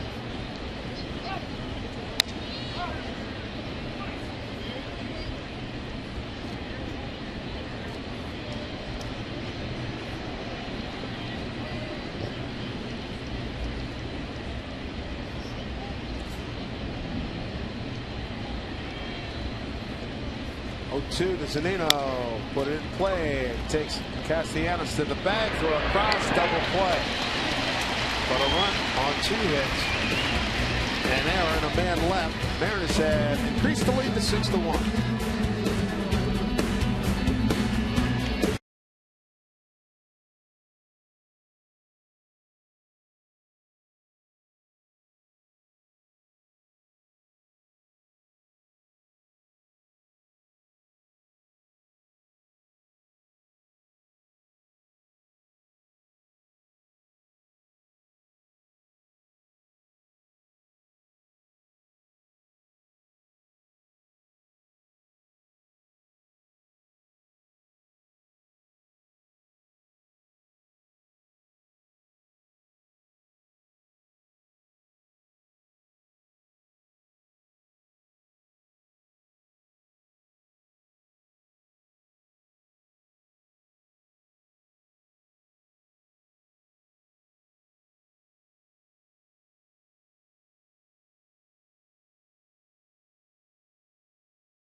Being brought to you by CenturyLink, your link to what's next.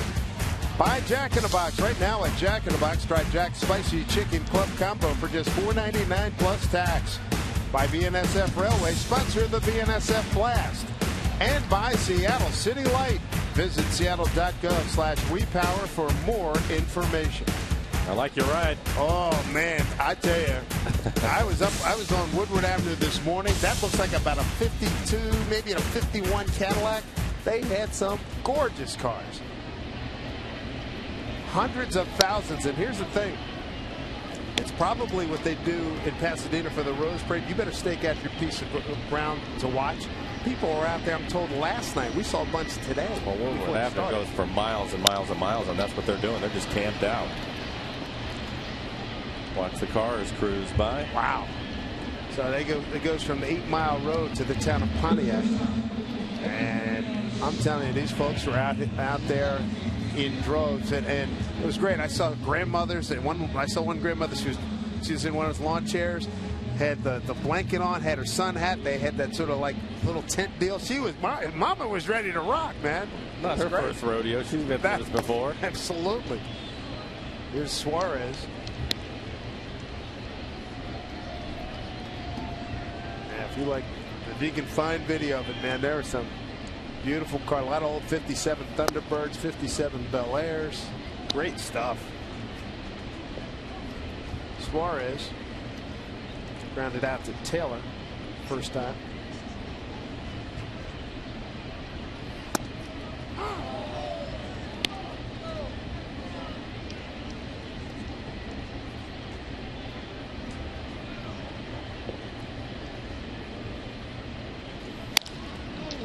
Taylor can't get that one base hit by Suarez. Fifth hit for Detroit. Right now it is time for you to tweet your photos using the hashtag MarinersFanPhoto for a chance to have it shown later in the game. Brought to you by AT&T. Back to the top of the lineup. Rajay Davis 2 up. Third time through the lineup for Paxton. Davis 1 for 2. He hit a triple his last time up down in the right field corner. Scored the 1 run for the Tigers.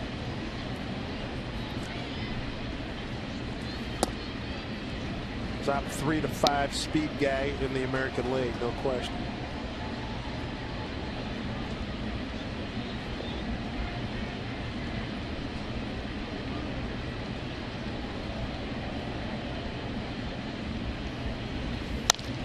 Way late. Omar Vizquel has to get out of the way. Still got the quick feet. First base coach. It looks like he can still play. He wouldn't hurt you for a few innings in the field, I bet. Hall of Famer? I think so. I think he is. I think so too.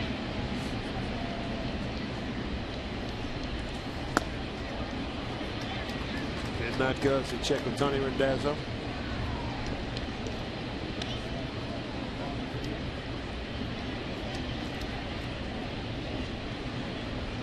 A's trailing at Atlanta 5-0 right now, bottom of the third. That's a called strike. Top of the third in Arlington, Texas leads the Angels 1-0.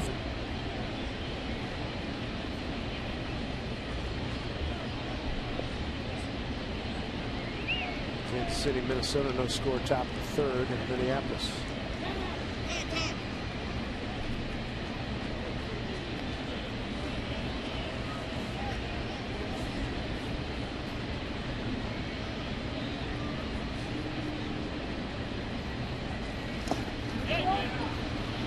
He did that time. You can hear Jim Wolf said, yeah, he did. Tony Randazzo concurred. Here's Angie Minton.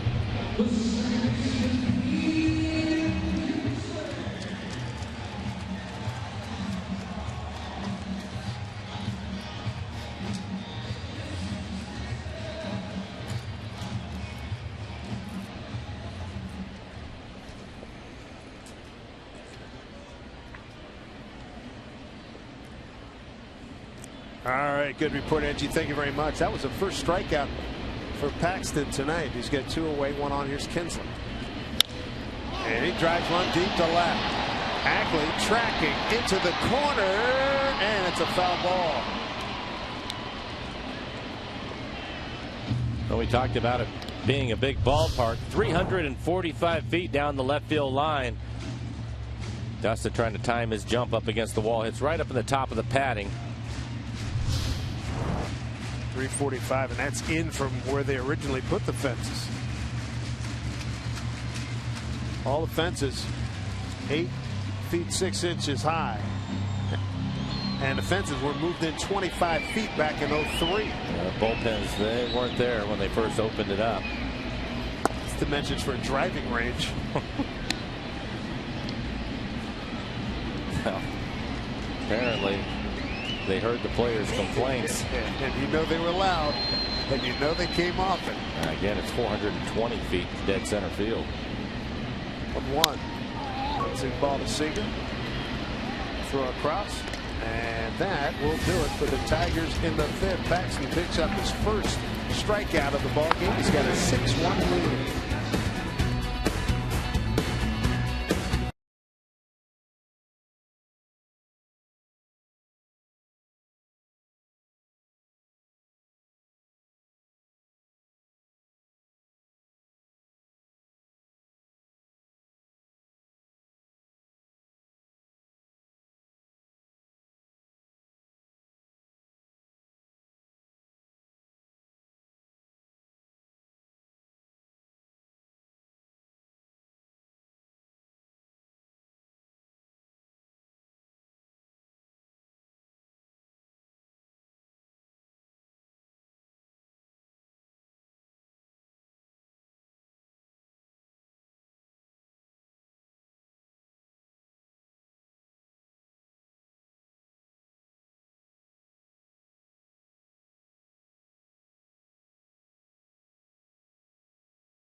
This happened. A perfect game thrown by the King. What a day that was. Spectacular weather day in Seattle. I tell you, that was the biggest moment of my broadcast career right there, baby. That was unbelievable. A perfect game. I called the home for a perfect game, but this was our guy in our place on our network. That was great. Our Geico was dating MLB history. 23rd perfecto. And the third no-hitter at Safeco Field that season. Remember the 6-pitcher combined no-no. The Mariners against the Dodgers in early June. Philip Humbert done it April 21st. Did that game on Fox. Check swing. And that was pretty amazing. And again, you and I usually get 2 or 3 games off the entire summer. And that was the game that I was not at. Couldn't believe Dan. So although I'm thrilled and excited for Felix to have that day, not nearly as thrilled about it as you are, my friend. And you know why. Oh, it wanted Lomo. Dan Wilson got that one. He got that game. Yeah. I'm sure, though, like a lot of people, I was out playing golf with my boys, and probably about the 5th inning, my phone started to blow up a little bit. We were able to get in and watch. I think it was the last 2 innings of it. So. Dude, I turned to Danny at one point. There's the 0-2. He took Lamar's classes, with your right back in the day. Between commercials, I was so freaking amped up. When it got down to the end of it, were you nervous for him? I would have been. Oh, absolutely. Yeah, no question. Boy, he was toying with him, man.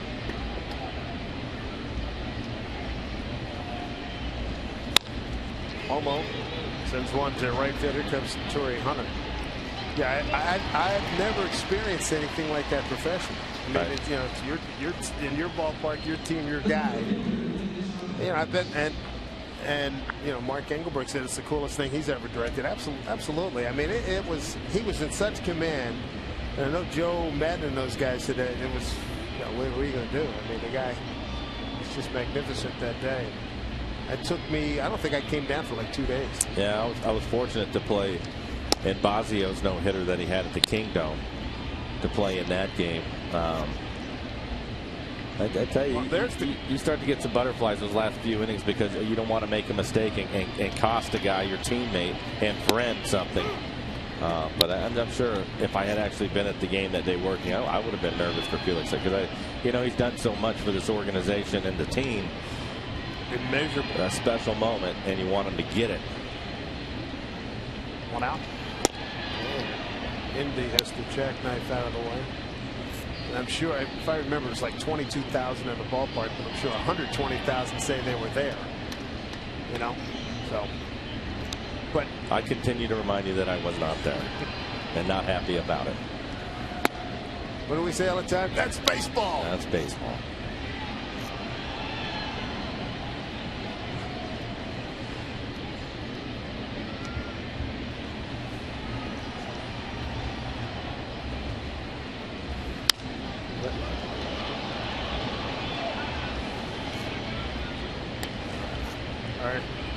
Our esteemed producer Curtis Wilson, his streak continues. He's missed all the significant no-nos and perfectos a day later, a day early.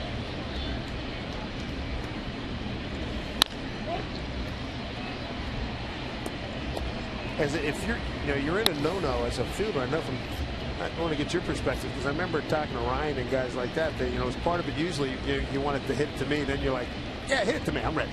Right. Here's the difference, though, I think. In a no-hitter, I think your mindset is more, I'm going to be aggressive. I want to make sure I dive for everything to help him out. You see this ground ball out to Kinsler at second base. And just try to make any play that you possibly can to try to help him out. In a perfect game, it's a little bit different, because you kick one, that's the end of that. So I could see where you'd be a little more nervous on that end of it. And a no-hitter, I think they're just two different mindsets that you would have, as opposed to a perfect game. That makes sense.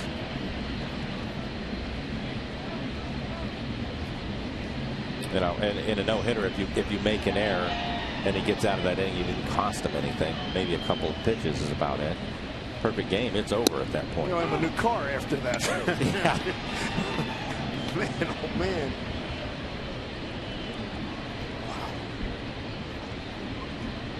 Here's Taylor, 2 for 2 night, RBI. Been busy in the field. Breaking ball, foul off.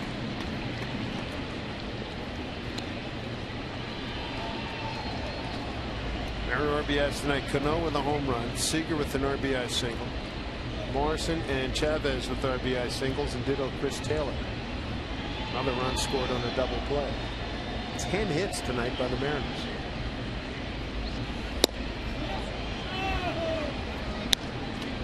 All 2 strikes. Porcello not happy. The last pitch, he thought he had it on the outside corner. Did not get the call.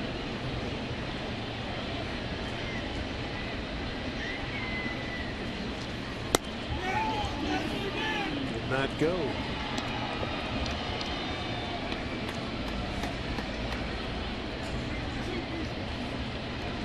'100th pitch coming up from Porcello. Action out in the pen again. Looks like it's Mercedes. Melvin Mercedes. That one he gets punched out on. 1, 2, 3 in the 6th. Go the Mariners. They lead it by the count of 6-1 here in Detroit. First of 3.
For our Seattle City Light power play. And we take you back to Mr. Cano's at bat, leading off the third, Mike. First pitch, hanging curveball, and he hits it into the seats. Starting to flex a little bit more here in the second half of the season. His 11th home run of the year. Mariners put 3 runs on the board in the second inning, 1 in the third, 1 in the fourth, 1 in the fifth. There's Miguel Cabrera to lead it off. What a night he's had. 2 doubles. 1 to right, 1 to right center. Cabrera, Martinez, and Hunter. 3, 4, and 5 for James Paxton, who's got 1 strikeout, no walks. Giving up a run on 5 hits.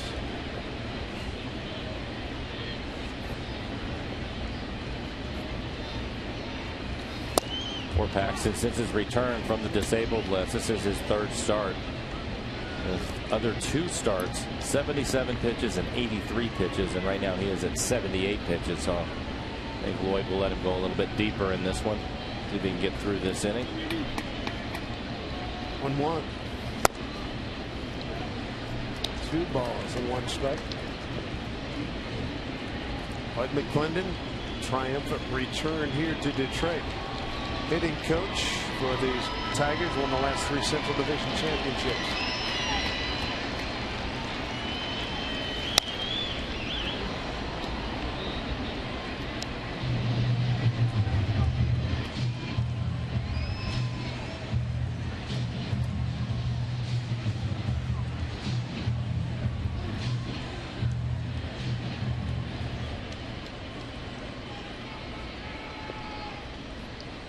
Two and 2 to Cabrera. Took a lot off it, struck him out. That'll be the first out, his 2nd strikeout of the evening.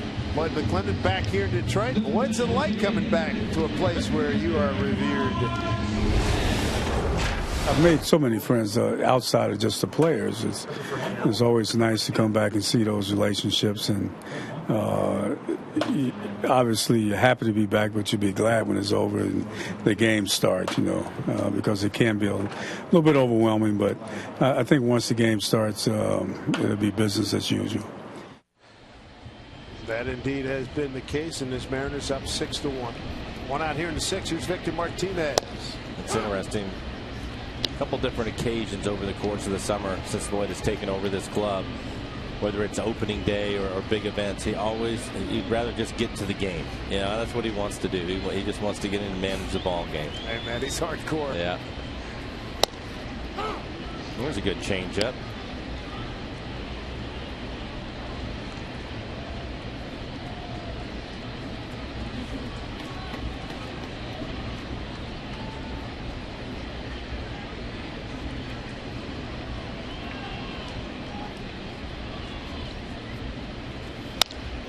Punch down the line. That's a foul ball.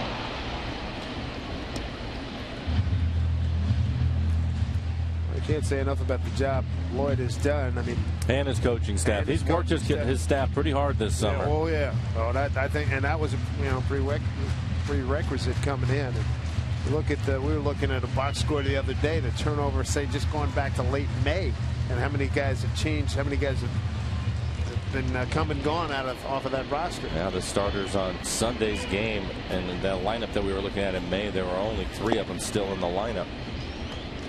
You got Paxton back after missing a lot of time. Kuma missed spring training in the first month. Man. And Taylor now at shortstop, Morrison at first base. Morales is back. Jackson in center field. Andy is out in right. At that time, he still might have been in the minor leagues, or maybe just recently called back. Right. Taylor, busy night. 2 down. Showing some range, isn't he? Mm-hmm. Had a really good diving play earlier in the game, but he has some good quickness out at shortstop.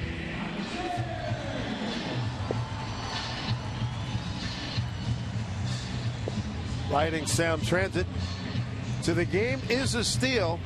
Listen to your voice of reason. 2 down.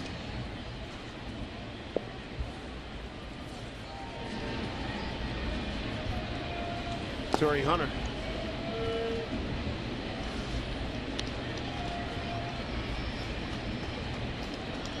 Torrey with that crazy play at first where he was tagged. He thought he was out. call was safe. He kept running and then went in the second. Morrison thought he was out. Cano thought he was out. Turned out that he was out, but it was interesting, fun.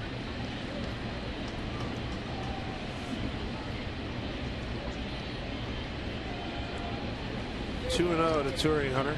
0 for 2 tonight.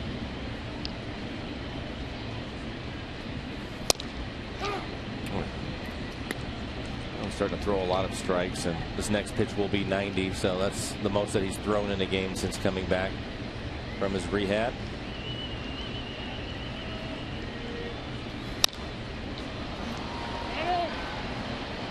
Morrison giving chase. No avail. 2-2. And again, you know, we get this good vantage point from behind home plate, but again, I just marvel at how you pick up the ball off of this guy. Leg, arm, the gloves in your face. Boom. 6'6" and throwing straight downhill. Yeah. It's tough. It's tough to get to the angles right when you're hitting, especially against his fastball.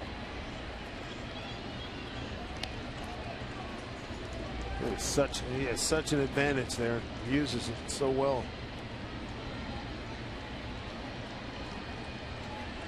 Three and 2. And that's his first walk of the evening. And a big key in this series, as you see Rick Waite's making a phone call out to the bullpen. Nobody up throwing yet, but he's going to get somebody loose. Paxton now at 92. But staying away from the walks in this series because it's such a good hitting club that they're up against. They want to give them extra runners, play some clean defense. And Rick Waite's now out of the dugout, buying some time for the bullpen. Looks like Tom Wilhelmsen's up. Big Tom is going to buy some time, let him get started out in the pen. This will probably be James' last hitter of the ball game.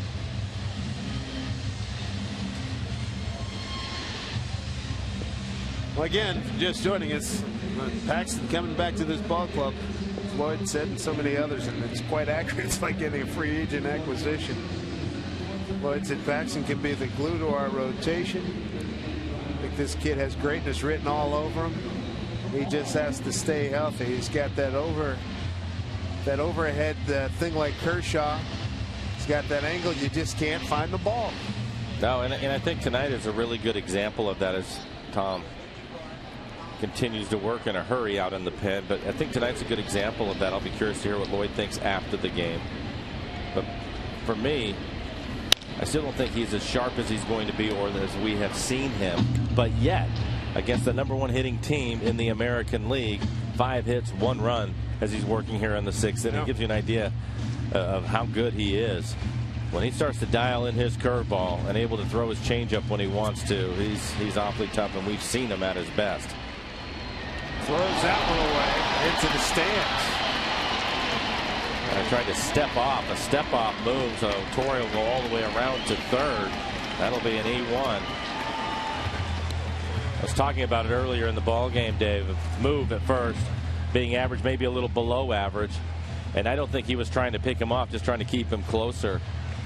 I think a lot of people think because he's left-handed, you work on your move, you get better at it. Well, I think that you can get better. It doesn't mean you're going to have a great move. Somebody like Beimel's move is outstanding.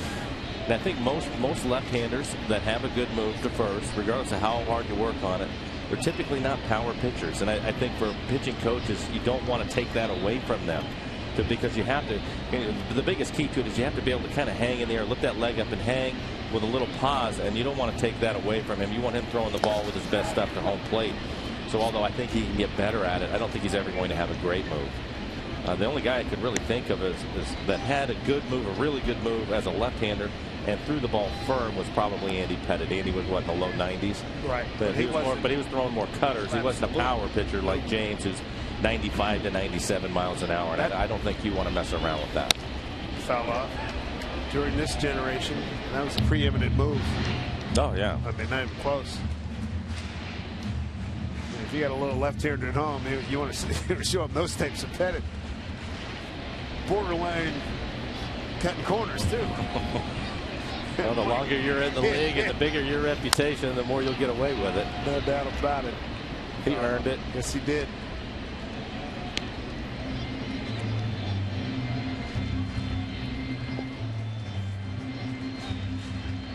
JD Martinez 1 for 2 tonight. Well, Helmsley continues to warm up. Tigers got their run, 3rd inning. RBI ground out, breaking ball hit foul. He's starting to get a better feel for his curveball. Again, earlier in the game, he was spiking it out in front of home plate. And now he's starting to get it to where it's towards the back of the plate and getting some swings out. That last one down out of the strike zone, but still gets a swing. 1-2. Center field. Jackson right in his tracks. That'll do it. No runs, no hits, an error, and a man left through 6. James Paxton. And the Mariners have a 6-1 lead.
Felix against David Price, and here's a look at what Felix did in his last outing against Toronto in an electric atmosphere. Mike, that was unbelievable. It was a lot of fun. Kings Court, High Court. There were K cards all over the ballpark. You can see the cross in the background, people waving them. It was an electric atmosphere. 7 innings and 8 Ks, no walks, 96 pitches. Dominant. Nobody has been better. Nobody has been better. Nobody has been consistently better than Felix Hernandez. Well on his way to his 2nd Cy Young Award. So he'll be matched up against David Price in our CenturyLink link to what's next. And our coverage begins at 3:30. And don't forget the pregame shows. Did an interview with David Price, and he has some very interesting things to say about Felix Hernandez. Well, hey, fans, back here in Detroit. Got a Mercedes pitching in Detroit. It's Melvin Mercedes making his major league debut. And he's going to do it in front of 42,385, the 20th sellout of the season. It also gives you an idea of some of the issues that they've had in their bullpen. Soria going on the disabled list, and they've really struggled out in the pen. And to call up a young man at this time of the year when you're in it to make his debut gives you an idea for the Mariners over the weekend to just try to continue to get in that bullpen. Jackson going to lead it off here in the 7th. 0 for 3.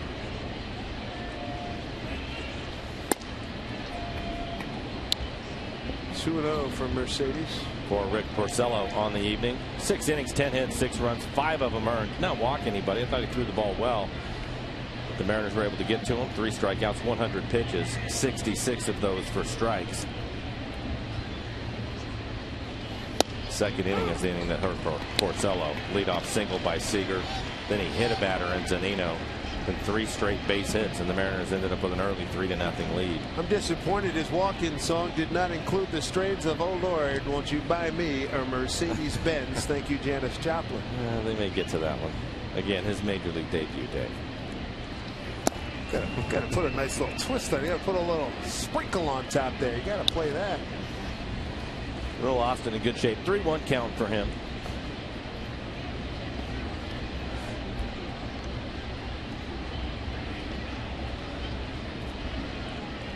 6 runs on 10 hits for the Mariners. Couple of errors, left 3. Tigers are run on 5 hits in error, and they've left 5. 3-1. Down to Castellanos. Throws out Jackson one away. Bring up Dustin Ackley. Got an infield hit in the first inning to extend his hitting streak to 4 games. 1 for 3.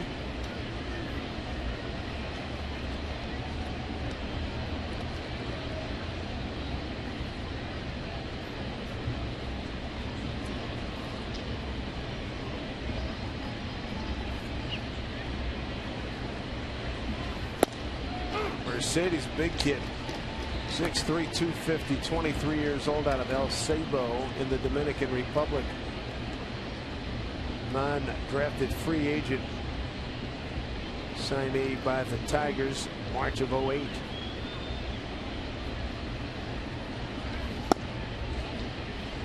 He has persevered for a long time in the minors since 2008. 7 different stops.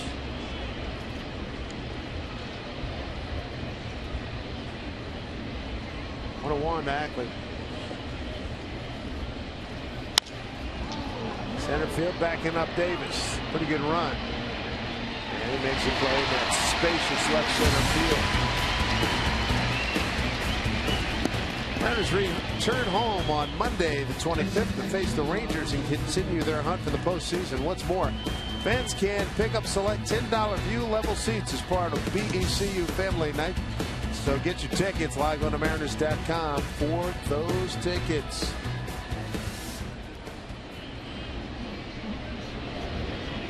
Get out to the ballpark. Don't miss what these guys are doing. Only 15 home dates left on the year. 15 regular season.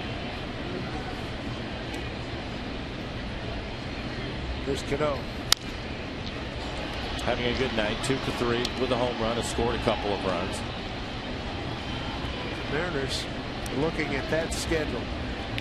The fact that they start tonight 8 games over 500 makes you feel a heck of a lot better. Right? On the road? Yeah, on the road. Yes. Yes. They played well on the road this year.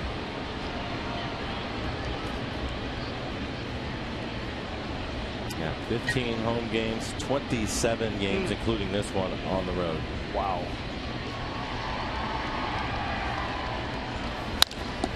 That's off his foot. Castellanos throws him out on 1-5-3. He hit it hard, but doesn't come up with a base hit. A 1-5-3 put out in that part of the 7th. And Tom Wilhelmsen will take over.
James Paxton, he is in line to pick up another victory.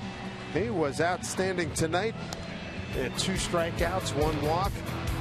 Worked his way through couple issues where it wasn't as sharp on some of his pitches as he would have liked, but all in all, not bad. No, I think that you have to be pleased with the outing, and we're going to be joined by Bill Kruger. And Bill, looking at him, still trying to work his way through some things, I think, but 99 pitches, the most pitches he's thrown since he's come back from the disabled list. What do you think of James Paxton in tonight's game?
Well, Bill, speaking of his curveball tonight, and I agree with you, I thought that he had really struggled with it.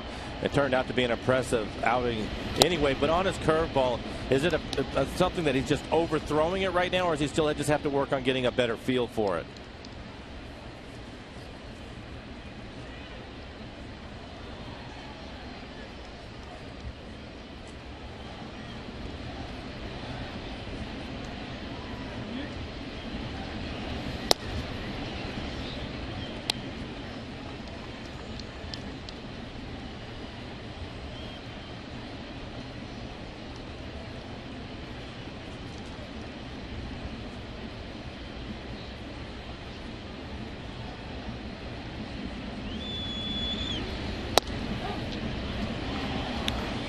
Yeah, I would agree. I would agree. Yeah, just like that one from Tom Wilhelmsen, who also has a great curveball. Yeah, that will work, and he's something. And we've talked about it with Tom. He lost his curveball for a period of time, kind of similar to what Bill was just talking about.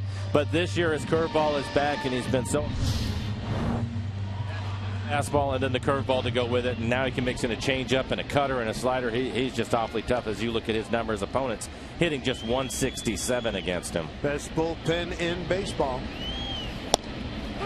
There's a strike poured into Brian Holiday, the catcher.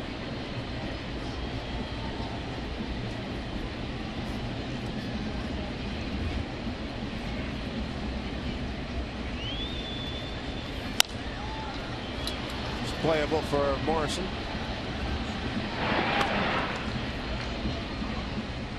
Mariners' 7th inning stretch being brought to you by Washington's Lottery and the Department of Imagination. What would you do if you won? Dave Sims, Mike Flowers, Root Sports crew. First of a 9-game roadie. 3 here in Detroit, 3 in Philly, 3 in Boston. And the Mariners off to a very good start. Play 2 outs in the home 7th, a 6-1 Mariner lead. Gio Suarez, shortstop, strike 1. He's 1 for 2. Base hit the left his last time.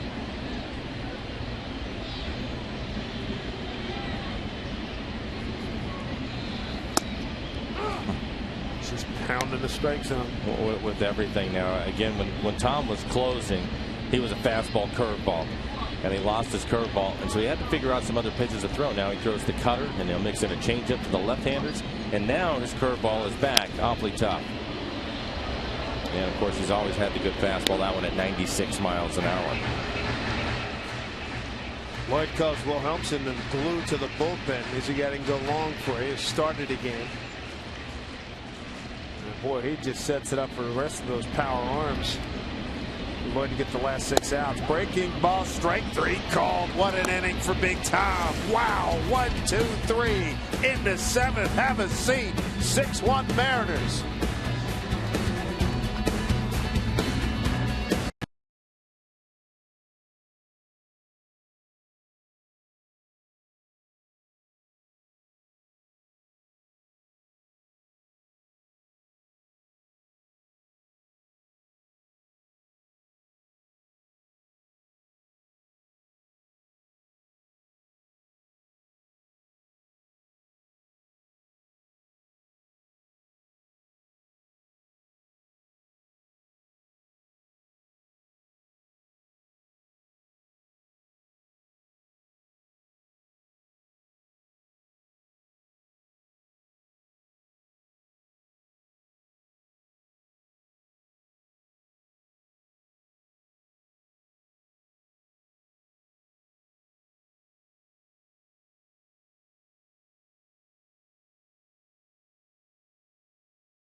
Being brought to you by Geico. 15 minutes could save you 15% or more on car insurance.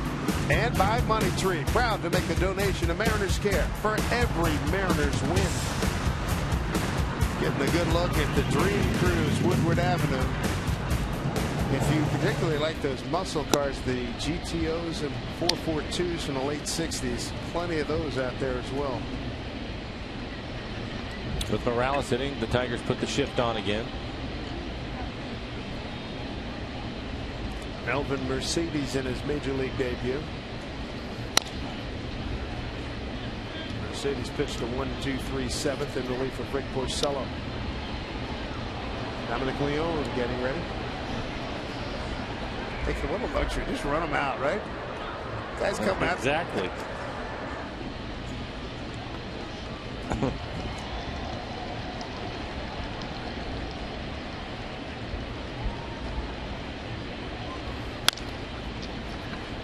Nice play out there by Suarez to get out number one. Coors Banquet and the Wildland Firefighter Foundation support the brave firefighters who protect us. A donation of 25 cents from each case of Coors Banquet purchased between now and August 31st will go to the Wildland Firefighter Foundation. Please help us protect our West and support our wildland firefighters. One down here in the Mariners' eighth. Kyle Seager, good night. 2 for 3. Run scored and a run driven in.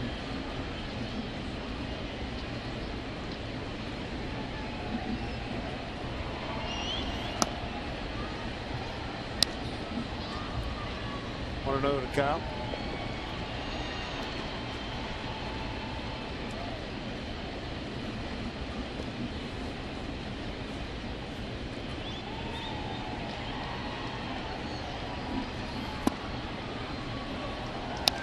Two and 0.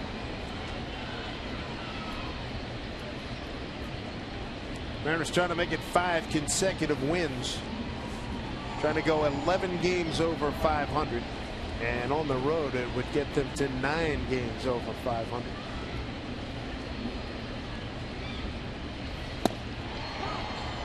Two and 1. It's a good job by Kyle to lay off of that pitch. 2-0. He's looking for a pitch that he can drive. Mercedes made a good pitch, a running fastball. It was knee high right on the outside corner. No reason to swing at it.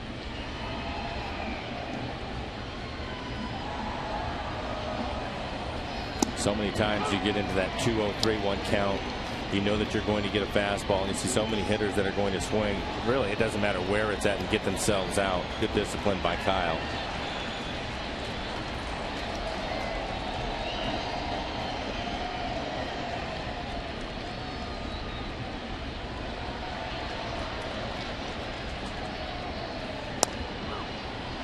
And he takes a call at third strike. Didn't like the call by Jim Wolf. 2 down. Earlier in the game, there is Cano, and he fouls the ball. Wow, right off that right instep. It might be related, but it looks like it is. That is his right foot. You can see his shoe is off. So probably Brad Miller. Brad Miller will go in and play second base. Cano get a lot of treatment.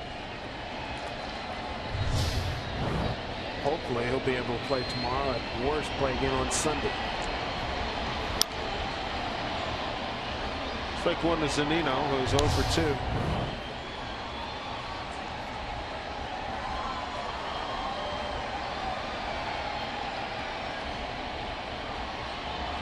Like some encouraging words there. Mariners have a nice lead here at 6-1. Best bullpen in baseball in operation. Zunino way out front.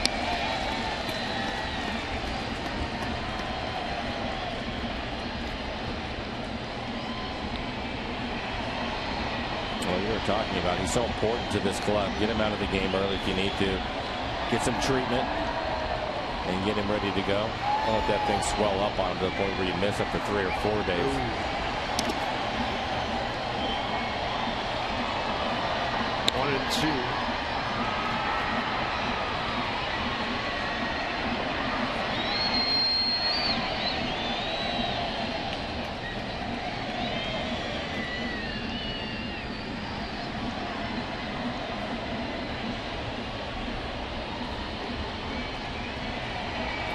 Well, 2 strikes to Mike. And that missed.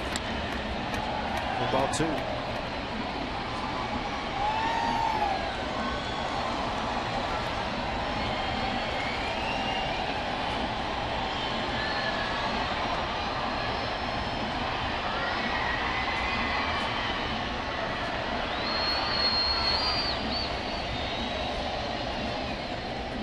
Two. And he goes fishing, and that'll do it. Bottom of the 8th coming up. And the top of the order will make its way to the plate to face Dominic Leone.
Third pitcher tonight, Tom Wilhelmsen, strong in his 7th inning with a couple of strikeouts, both looking. And for Dominic, he has pitched well. ERA just over 2, 51 strikeouts in 48 innings. Opponents hitting .232 against Dominic. Good fastball. He'll be around 95 miles an hour, topping out at 96, 97. Hard breaking ball.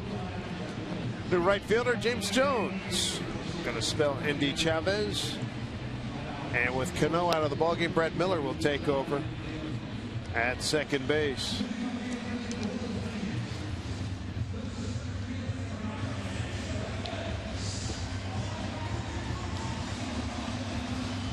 Top of the order going to be Rajai Davis, Ian Kinsler, Miguel Cabrera here in the bottom of the 8th.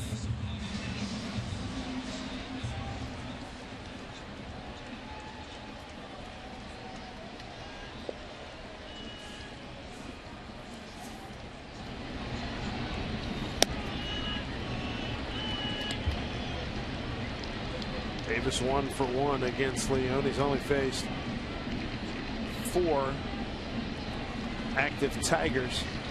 Limited action, Dominic, a rookie push.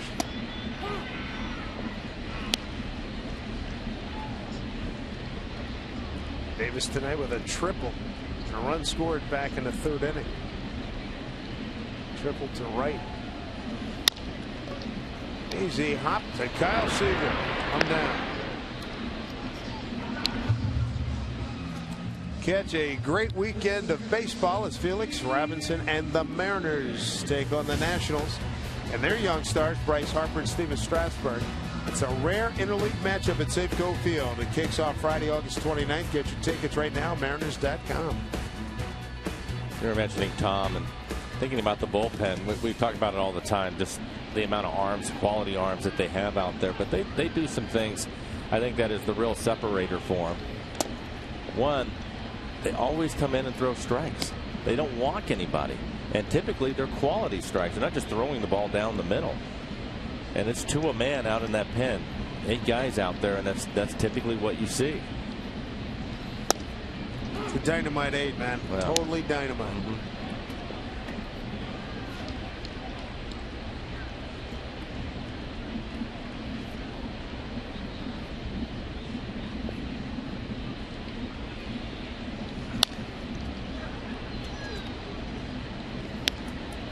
One and 2 to Kinsler.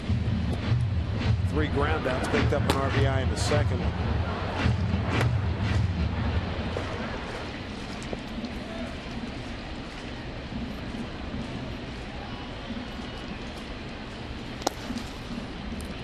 Two balls, 2 strikes. 3 runs in the second inning for the Mariners. 1 in the third, 1 on the fourth, 1 in the fifth. Detroit's run in the third inning, RBI ground out by Kinsler. Home run for Cano tonight. Seager with an RBI. Morrison, Chavez, Taylor. Another one on a bases loaded double play as James Jones will run this down. Fair territory, 2 down.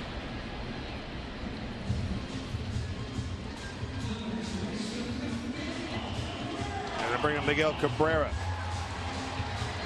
2 doubles and a strikeout, 2 for 3. It's a battle of the #1 pitching staff in the American League against the #1 hitting team in the American League. And right now the Mariners lead at 6-1.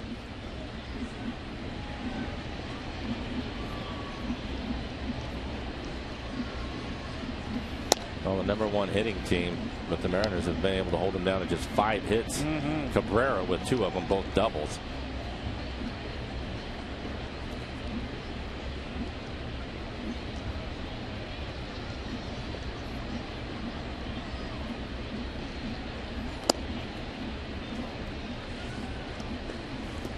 Tuno.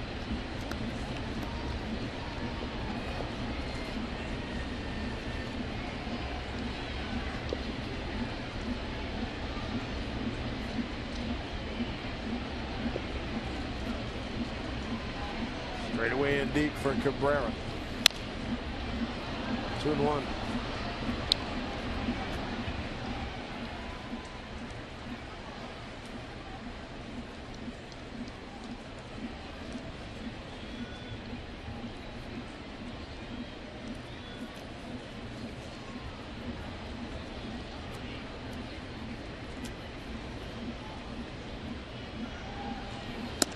What a good pitch.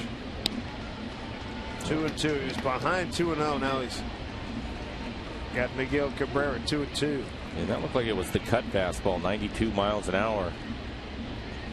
Cut it right off the outside corner.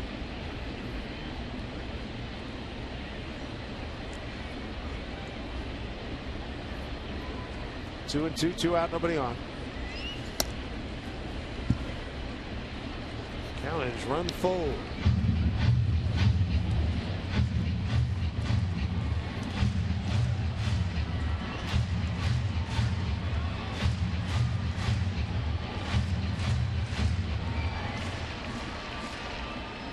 Paxton, Wilhelmsen, and Leone. Dominic's got a 3-2 pitch coming to Cabrera. Lost it. He didn't believe it. Wasn't sure.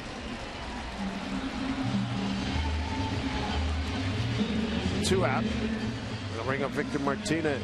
Martinez, the switch hitter, will turn around and hit left-handed for the first time tonight. .320 average with 23 home runs on the year. DH for the Tigers.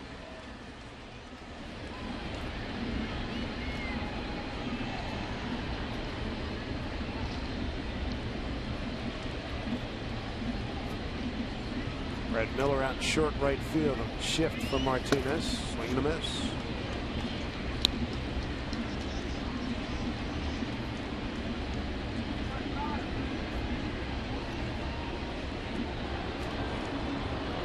Danny Farquhar.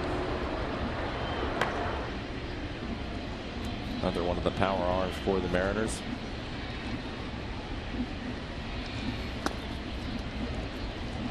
0-1.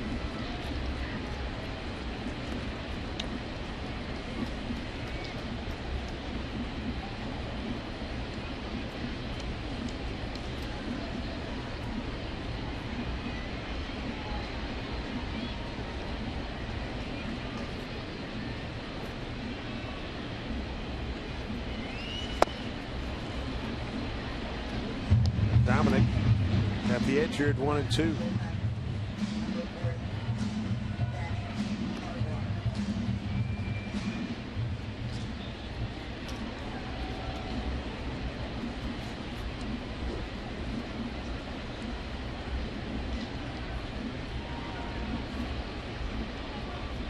On 2 strikes.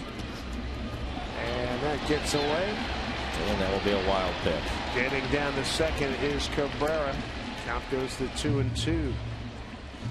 Well, he just spiked a breaking ball, tried to throw a hard slider down and in. Oh, that was his changeup. Well out in front of home plate. Tough pitch to block. That was a good look at our McDonald's Super Bowl. You can see where that ball bounced well out in front of home.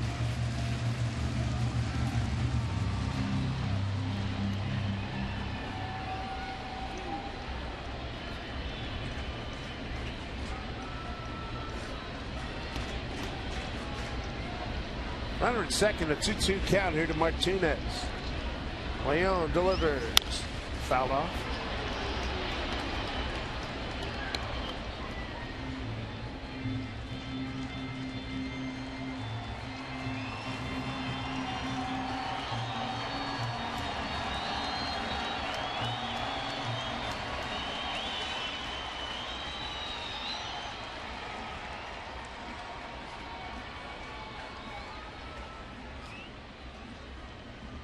Two, and that's it into left field.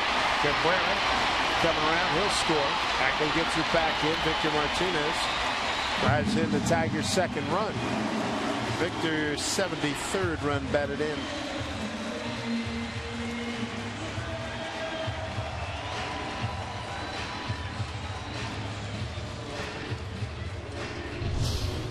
Toughest part of the lineup dealing with Cabrera and Martinez, and this is the reason why they both use the entire field. Both of them with plenty of power. Martinez with 23 home runs on the year. And they're both really good hitters with runners in scoring position. Just tough to deal with. Torrey Hunter 0 for 2 with a walk. Strike one.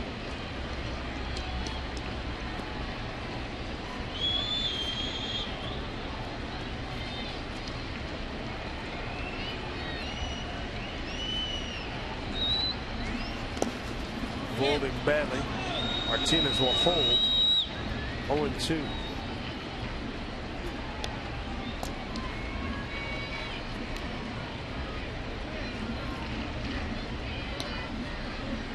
Zunino earning his keep this evening. That is for sure. Well, he usually does. Mariners pitching staff, they're the best pitching staff, but they also have a variety of different breaking balls, out pitches they like to use, and typically involve throwing them in the dirt. A little bit of a hanger right there. Slider is able to get away with it in the middle of the plate.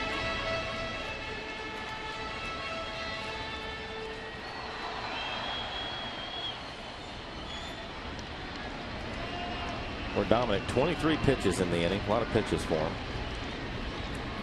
You got Torrey Hunter 0-2. Struck him out. That's how the 8th ends for Detroit. They get a run on 1 hit, no error, and leave a man. It's 6-2 Mariners.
Angie, thank you so much. Mariners here in the top of the ninth with a 6-2 lead.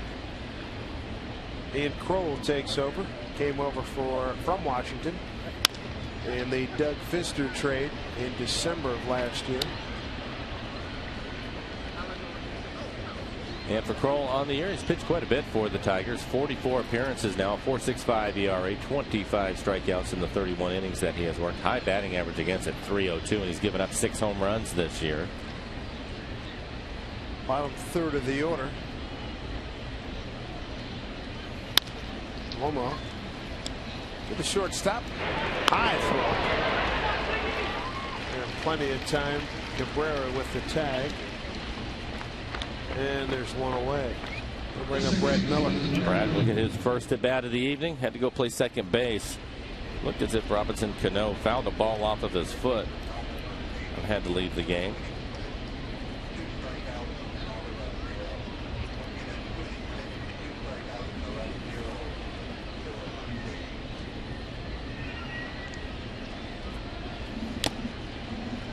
Swinging a foul tip by Brad.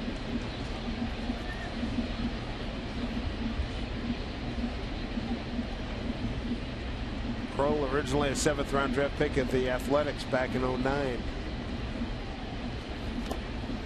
Folded.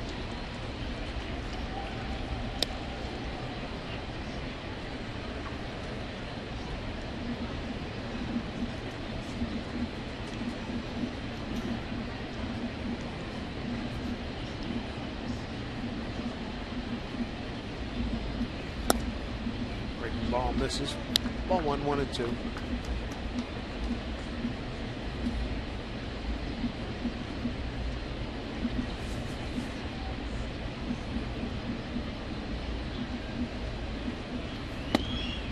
Brad will get a chance to start at third base sometime on this road trip. Kyle's played every day. Wonder if Lloyd maybe he'll run Brad out there. He's been working out. He's been getting his ground balls and getting his work in all around. Right. Look out. Thursday's an off day. Maybe Wednesday. Maybe Wednesday in Philly. Yeah. And that gives Kyle 2 days. Yeah, that makes sense.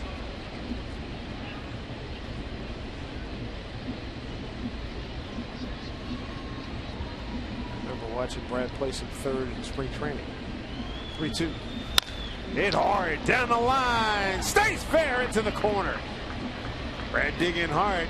Hunter gets it. They're going to go for 3. Here's the throw to third. He's in there safely with a 1-out triple here in the ninth. Brad Miller. Well, the key to triples is you have to think triple right out of the batter's box. He hits it hard and he runs hard.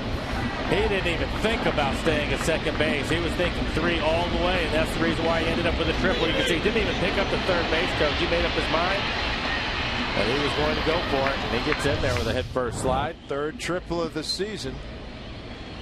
Chance to pick up another run. Chris Taylor already an RBI in the game. Had a good night, 2 for 3 for Chris. They have the infield in.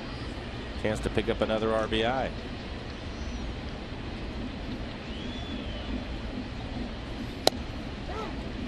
Take 1.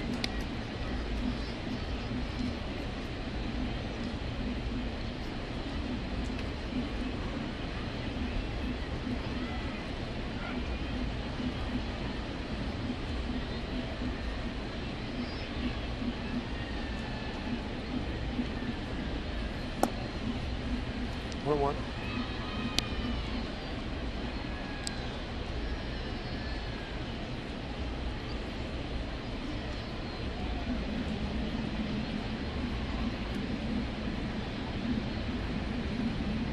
One count here to Chris Taylor. Drawn in infield. 1 out. Miller in third. 2-1.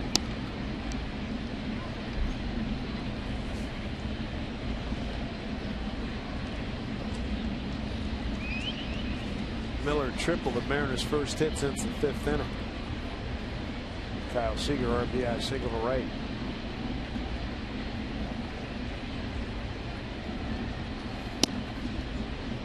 Three balls, 1 strike.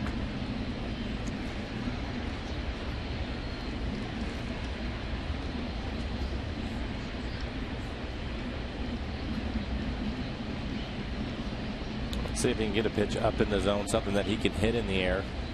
He throws him a fastball, it will probably be away. There it is. Full count.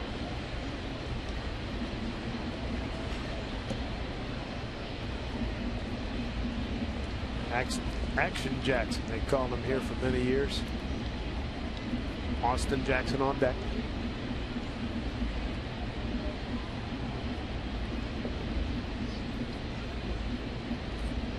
Two. Pretty good pitch to hit. Hanging changeup. 84 miles an hour up out over the plate. You can see the location on our EQC tracer.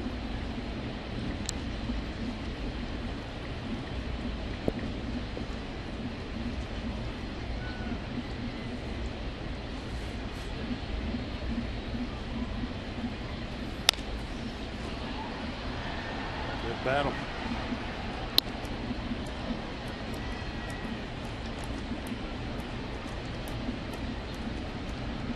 Game 2 tomorrow night. Don't forget, it'll be Felix Hernandez against David Price. A couple of Cy Young Award winners.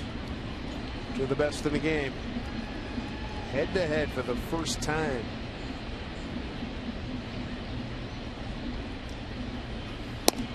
Takes ball 4. Good at bat by young Chris Taylor. Gets to the top of the order now. And Jackson, as we check out our Columbia Bank difference of the game, Mr. Paxton. He may be the difference the rest of the way for James Paxton. A lot of ground ball out. We're used to seeing that kind of play right here. Hudson didn't have a real good curveball, although he got a strikeout with that one in the dirt. Took him a while to get a feel for it. But a really good fastball again tonight. It's topping out at 97 miles an hour. He threw 99 pitches, so he's been stretched out for the previous 2 outings. And I think Lloyd McClendon and his staff excited to have James back in the rotation. For sure. Jackson would love to pick up a couple of runs here. Got 1 out. Runners at the corners. Strike 1. 0 for 4 night.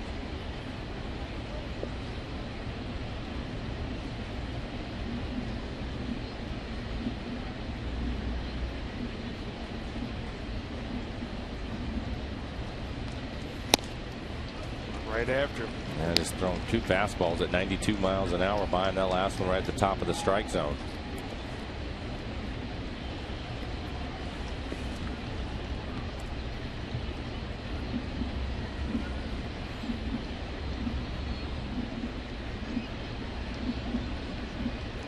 Ian Kroll thrown to first.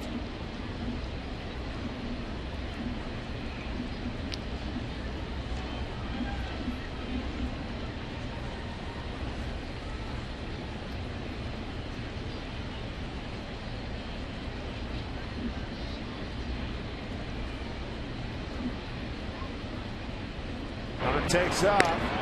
Cabrera double clutch. Here comes Miller. He scores. That's by design. Yes, indeed. Miggy double clutched. Brad Miller timed it beautifully. Oh, take a look at Taylor. He leaves early. He wants them to throw the ball to first, and as soon as Cabrera turns his back to make the throw to second, Miller, good speed, takes off for home. His timing on it was perfect. Scores without a throw. Jackson's gone. Miller steals home. Mariners have another run on the board. It's 7-2 Seattle, going to the 9th. Bottom third of the order coming up.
That's how Felix opened the last homestand, one in which the Mariners went 8-1 as we preview tomorrow.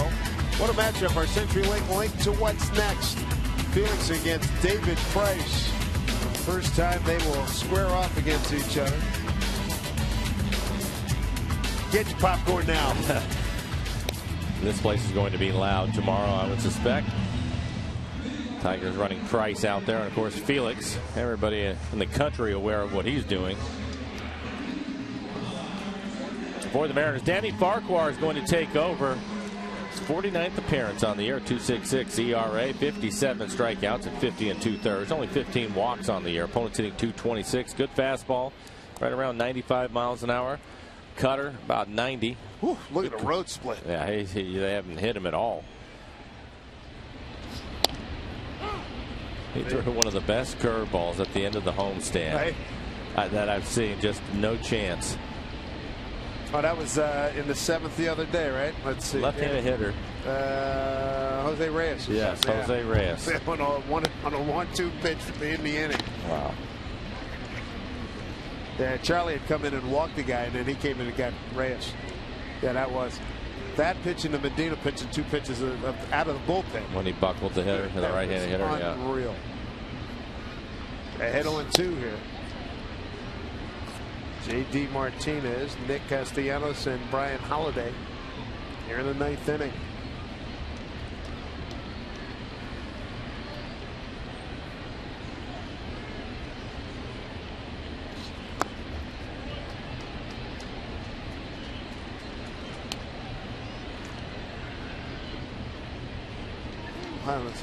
He's the Mariner fan. She's a Detroit fan. He looks a lot happier than she does. Fly ball, left field. Ackley's got a beat on it. He's there, 1 away.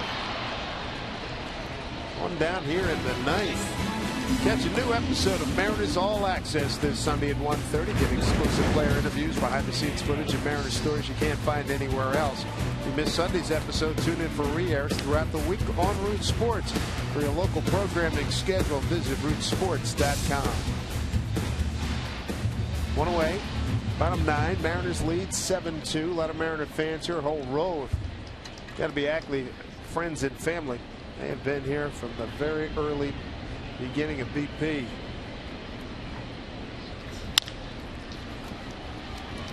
Routine play, senior, 2 down. Danny Farquhar is about to drop that road split even farther. I mean, it was 0-37. It's a little, you never understand why, because Safeco Field is a place you would think Danny would really excel pitching in that ballpark, but some years just a little bit different. And this year he's dominated on the road.